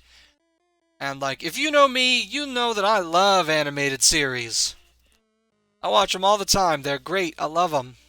Love them to pieces. But here's the issue. We have here a lightning hyren. Look at this cool little lizardy beaky guy with his big ol' claws. This is what he looks like in the card game. Here he is in the Game Boy game and the GBA remake. Look at that. That's surprisingly faithful. Look how cool that is. And then there's the TV version, which is a Power Ranger. It's a Power Ranger.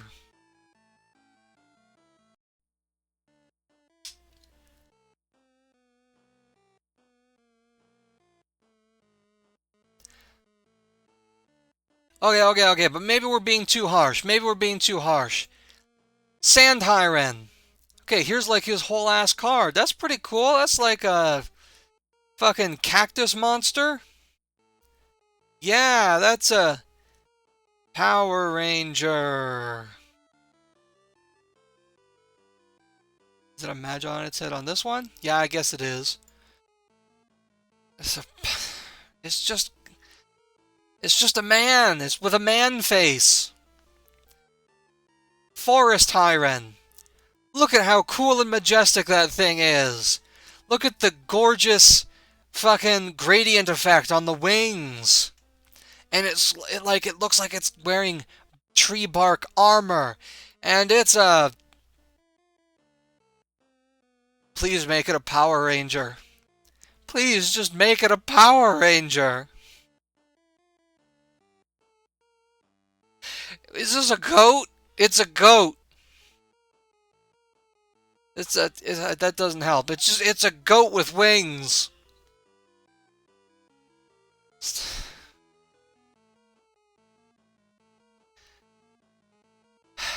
Okay, you know, maybe it's just the Hyrens. Maybe they made the Hyrens weird.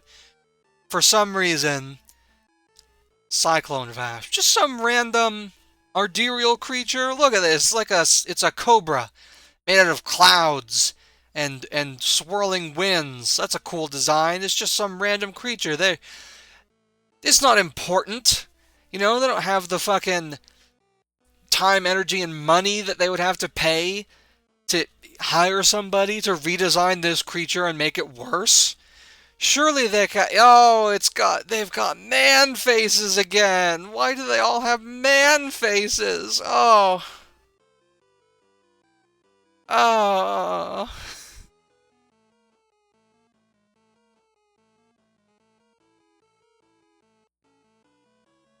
I hate it.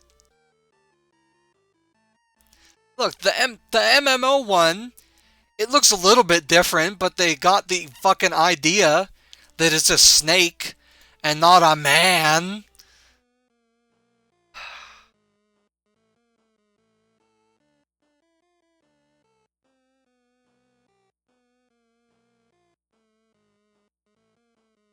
Terrible. To be fair,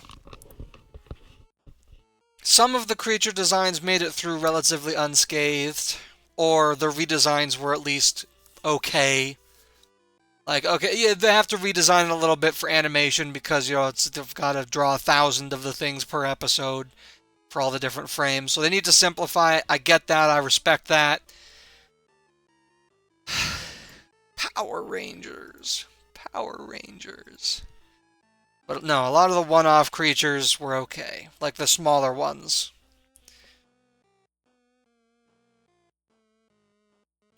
But it didn't stop with the creatures. Here we go.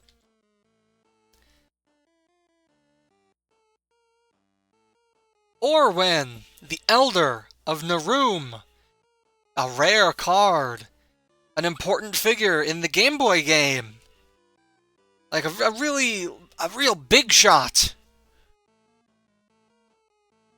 He's like this cool old man with a robe, and he's got like some kind of scroll work on his sleeves, and he's clearly pissed off and yelling about something. And he's got like leaves growing around him because he's just all mad and his magic is welling up, and he's just a guy.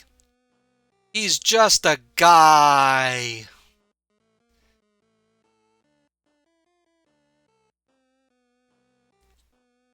That's not a wizard, that's your uncle.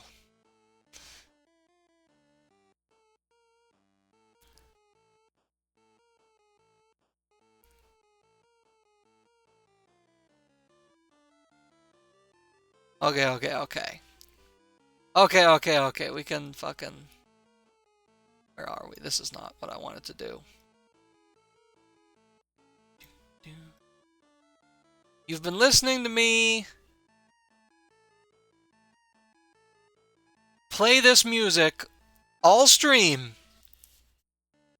This cool, kind of villainy, goofy music belongs to Korg and Zet. They are core Magi. This is a special dual Magi card. It counts as 2, so you can have this and one other Magi, no more. They are stronger than regular Magi. They got, what do they got? Only 6 starting energy, but 11 energized. That's like the highest in the game. They can only play 2 cards per turn, but whenever their creatures attacks, they can team up. So you can send 2 of your creatures at once to attack an opponent. That's pretty good. Like, yeah, it's a little janky. You have to be careful and play around it, but that's pretty good. And with 11 energized, those 2 cards per turn, they're going to go pretty far. These guys are Team Rocket. They follow you throughout the Game Boy game, and you constantly, all the time, have to fight Korg, because he'll run up and say, I'm going to kick your ass, Tony Jones. And he sucks, and you just kind of defeat him easily. But then near the end of the game, Korg like falls off a bridge, and then Zet is there, and Zet is the smart one, and you know that because you've been hearing him put forward these legit plans, and Korg is just like, no, we're gonna throw a rock at him. And Zet just rejoices and says, okay, now it's my turn to kick your ass. And he's one of the hardest fights in the game. And just look at them, just admire them. Look at their orky glory with their pointed teeth and like their big ol' hands and feet. They're so cool, even though they're so dumb.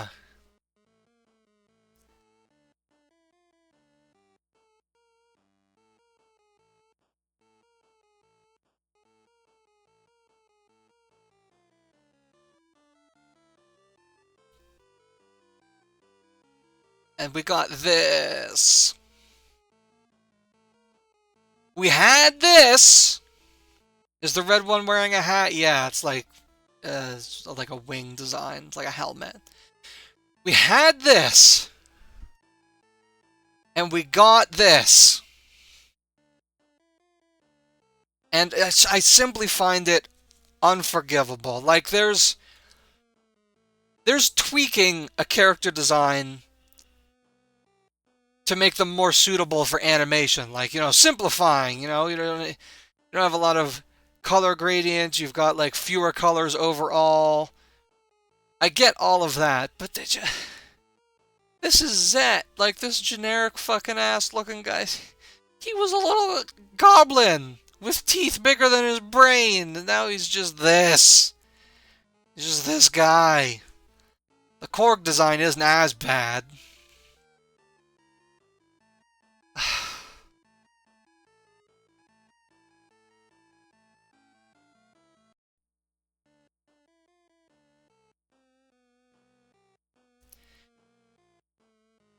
I cannot stomach it.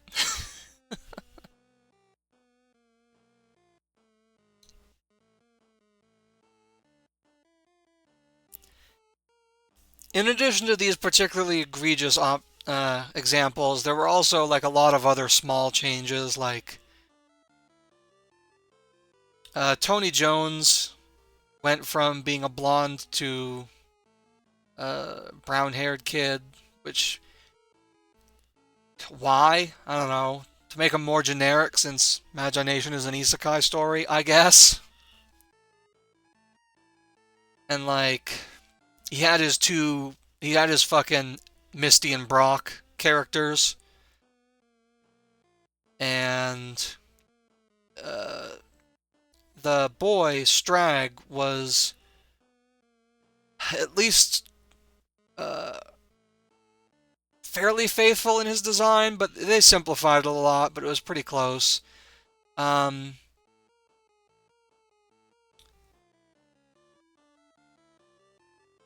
and there was, what was her frickin' name?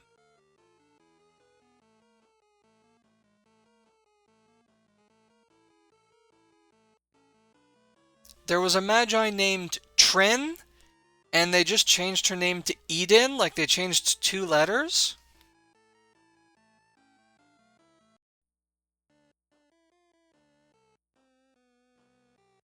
That Dungeon Eyes art is phenomenal. I posted it 2 days ago. Go add a fucking reaction emoji to it. I worked so hard.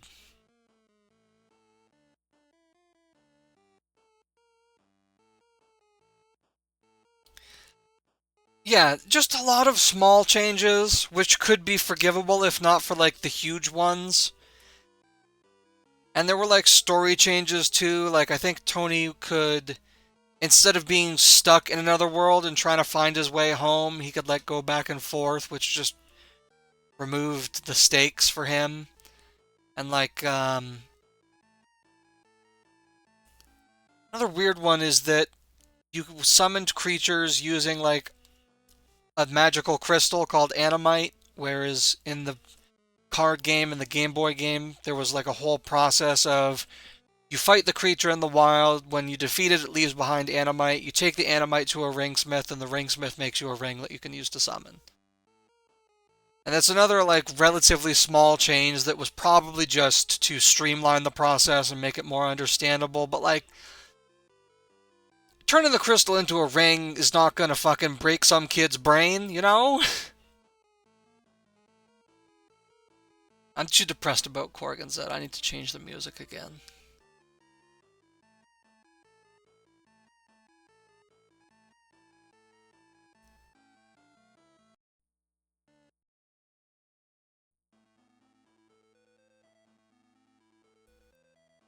A lot of good music in that game. I might play it again on stream at some point. We'll see.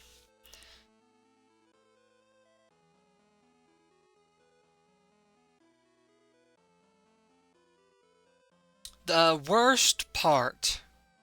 The worst part. I don't know why they did it. Every single episode of the Magi-Nation animated series has, not even at the end as like a tacked on thing, but shoehorned into the episode a fucking G.I. Joe style educational segment that was meant to teach the children's something. And they were really reaching for some of them on what they could add to the episode that was like at least somewhat relevant to the what was going on. And, so bad, so disappointing.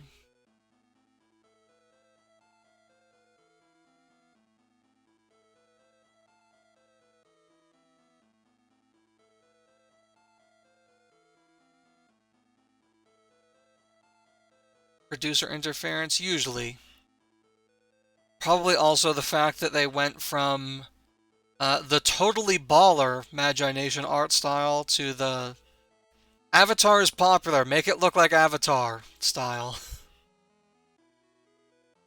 And I got nothing against like the Avatar animesque style. It was like a trend that went through animation in that certain age. You know, there was Avatar, you had Teen Titans, there was like a Thundercats reboot. There was a lot of them. Gia is not in the anime? I don't know. I didn't fucking watch it. I watched a few episodes and it hurt my heart and my brain and I stopped.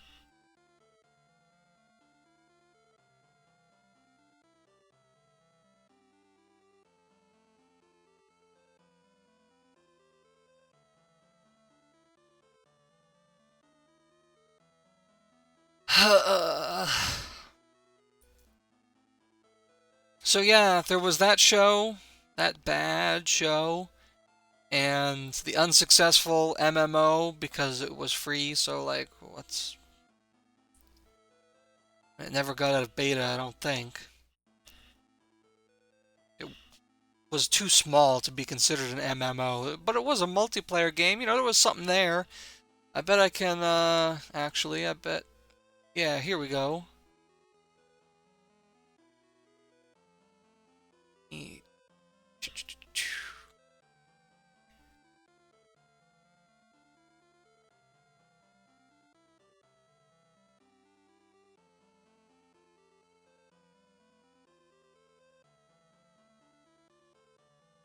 That's not... No, it's...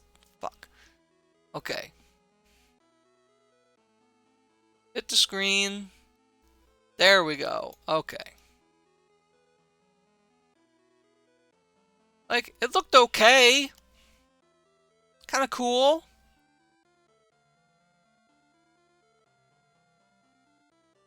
The Mythocore might get a TCG card in the future.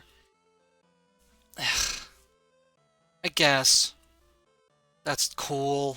I don't care. I don't like the show. It makes me angry. But yeah, like if this had really like sort of gotten going and probably been fucking full of microtransactions, I could have seen this getting a little bit of traction, and it wouldn't have been super popular, but it would have had a player base, you know, like Neopets.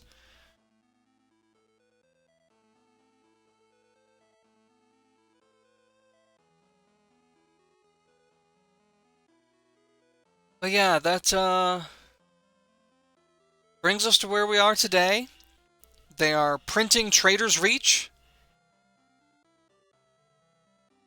The sixth and question mark final set of the card game.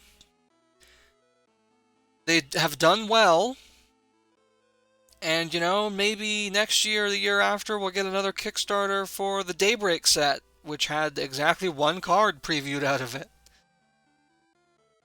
Maybe.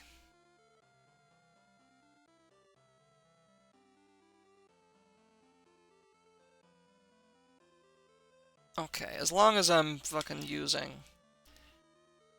Okay, well, first thing I gotta do is I gotta get this goddamn lamp out of my face because I am sick of it.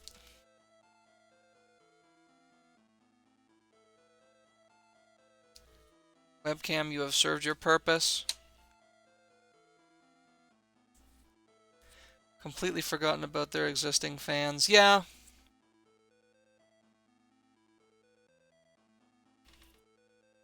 And you know, I will often rise to the defense of they changed it, now it sucks sort of situations, but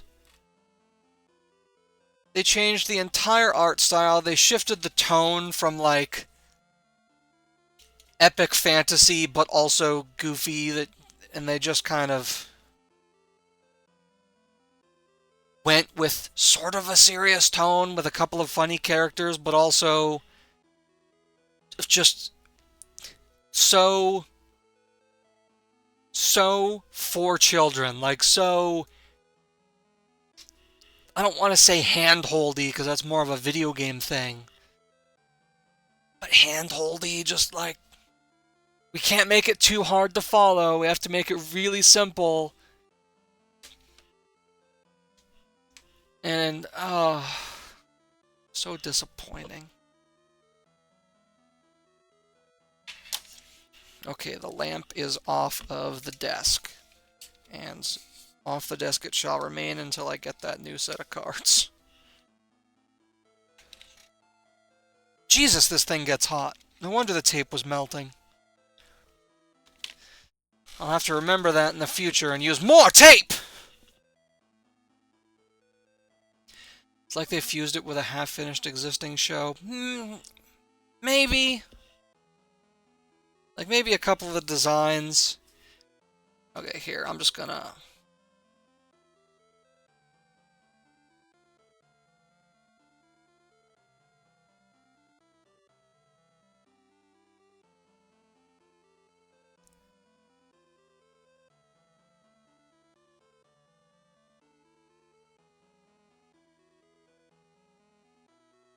There we go.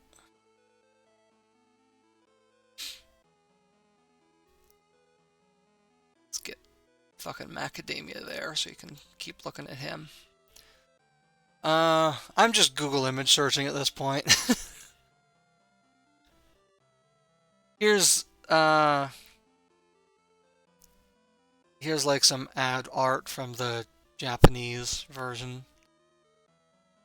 And this is also a redesign. Like, this is just a different character, but from the Furrock in the back here, you can see that they preserved everything else. They just changed the main character. And, like, I'm not happy with that.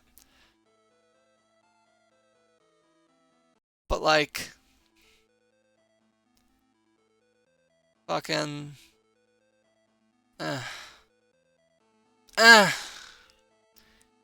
What a slap in the face for the card artists. Yeah. Okay, here we...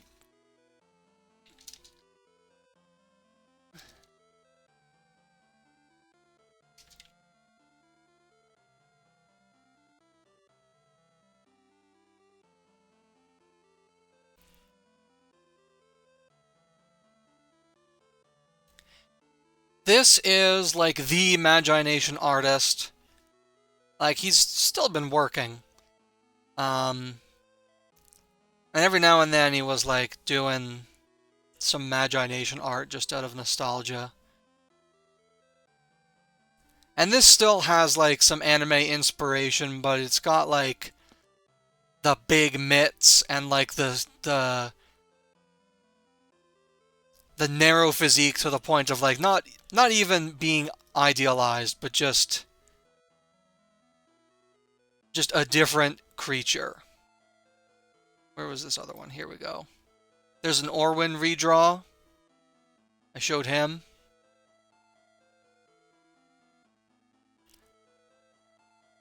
This is like, I think this is his OC that got put into the card game. There was a Magi-Nation manga. I didn't even know about that.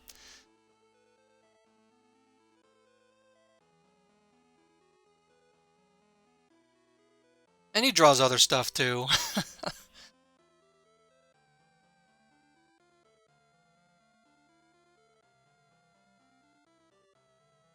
This is a favorite. This is a Carillion Titan to go along with the two that I showed you earlier, which has special lore that is revealed in the fiction.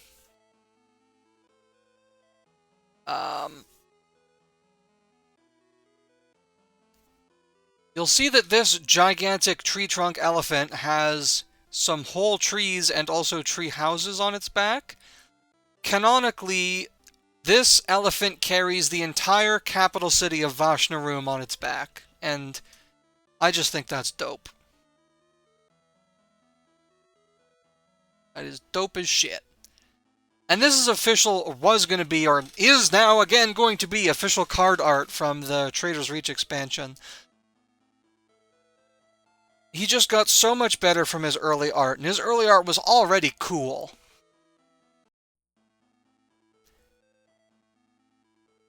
You know what? You know the fuck what?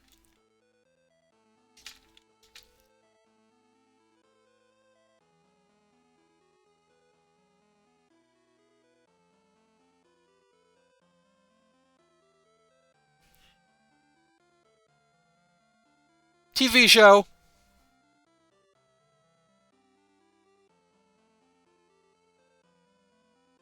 I'll give them credit, that is an elephant with trees on its back.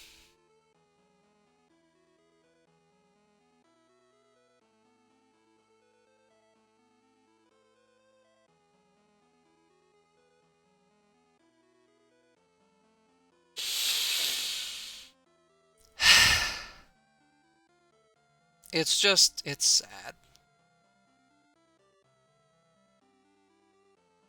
The TV show did not like high fantasy.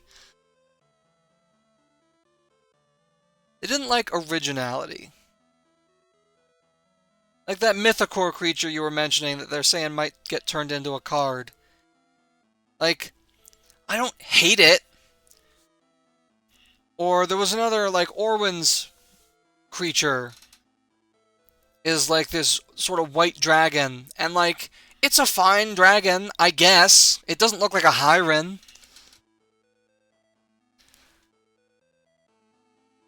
Because there was, like, a very distinct fucking shared set of traits between the dozens of Hyrens in the card game, and just none of them survived into the show.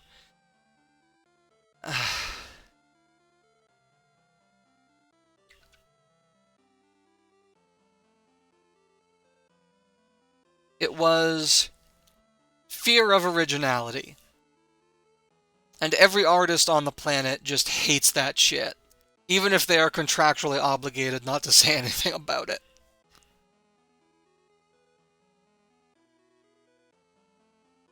But you know what? It's fine. The Kickstarter worked. We're gonna get new, cool fucking cards. And when they get here, which may be as late as 2026, but maybe next year, I will do another stream. I will use more tape this time, and I will show off all of the new cards that I get. Thank you so much to everybody who has donated on Ko-fi for that purpose.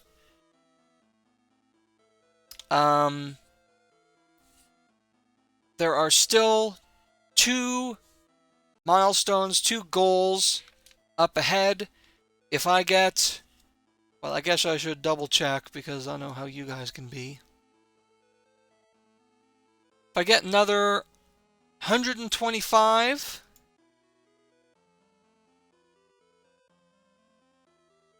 then I will draw a Will Save World for Gold comic, Magi-Nation themed. If I get another 325, in addition to the Will Save World for Gold comic, I will also draw a traditional digital art wallpaper featuring my character that you are looking at talking right now, and some more dream creatures and Magi-Nation landscapes and things. Oh, you know, that reminds me, there was other stuff I wanted to show, actually. Let me, shit, here we go. Image.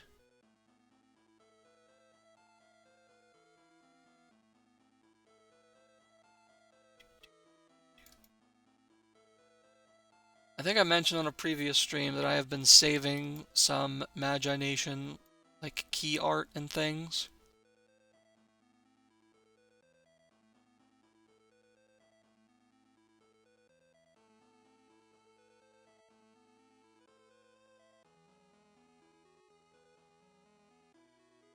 I've got a few bits of key art that were done for the original run of the card game. Here we can see Narum, the forest region, and like just what it looks like, just so that you can like imagine yourself in this world with these creatures and things. Pokemon does this sort of shit all the time. Everything does this sort of shit.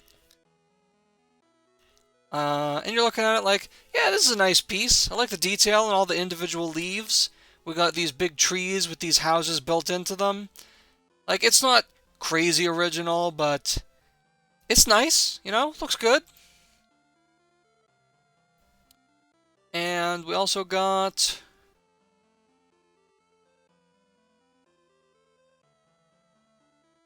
I don't want to be behind it. There we go. We also got Arothi, the ocean region. I'll check out this last... Oh, thanks for hanging out. I am going to be posting this on YouTube. We got Arothi, the deeps of Arothi, underwater. You'll see that they've got these weird structures, these bubble structures with buildings inside them.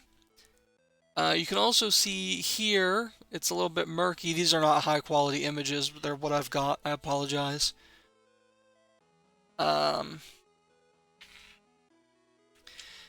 You can see that there is a big old turtle dream creature, which also has buildings on its back. They have whole flocks of those things. Pretty cool.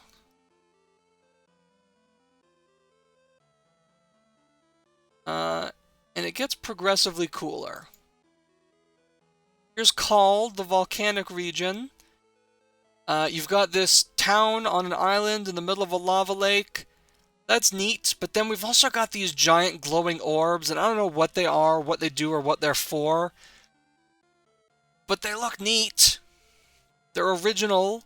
And there's all this weird fungus and plant life growing out of everything. It's awesome. And you want to talk about the fungus among us. Oh boy.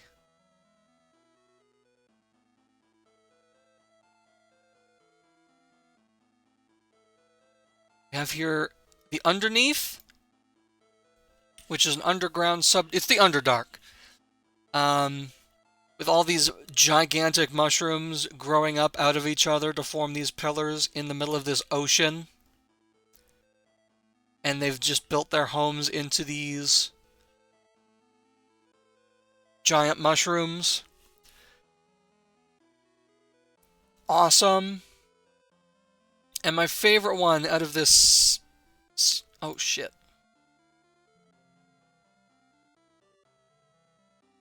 Hold on.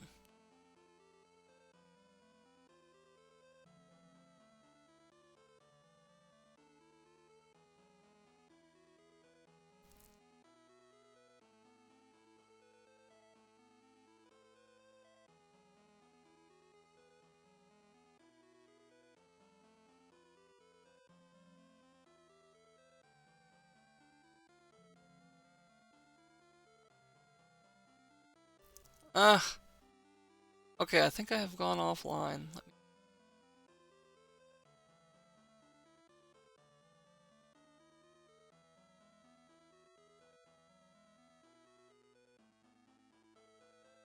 Yeah, it went the fuck offline. Okay, apologize to the people who are watching live. I am trying to restart the stream. There we go. Okay, the stream is back up for a couple more minutes because I accidentally hit the stop streaming button. Well, I misclicked.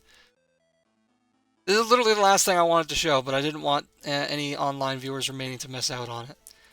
This is the Arderial key art, and it is my favorite. This is a city up in the clouds. And you got the sort of stuff that you expect, like, you've got these buildings resting atop clouds. You can't see it in this art, but underneath these buildings, there's like big cyclones holding them up, which is cool as hell. But then there's also these big sweeping, they look like wings, but they're just wind-blown trees and other plants here, and it just looks so cool.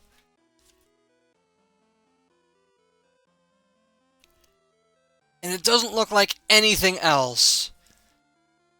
And in the cartoon, it's just like, they're just the fucking Roman inspired. They look kind of Roman. That's it. Ugh.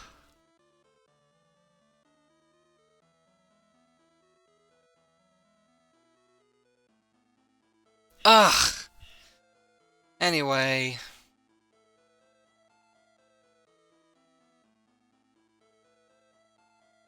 I love Magi-Nation. Thank you for coming to my stream. Sorry I fucked it up at the very end. This will be uploaded to YouTube if you want to watch it back later. And similarly, I will be streaming and uploading to YouTube another such stream when I get those cards. You've already paid for a bunch. Thank you very much. Pay me more, because I want all of them. Also, I posted a new Dungeonize page today, if you didn't see that. Thank you very much for hanging out. I will see y'all next time. Happy New Year. Bye-bye.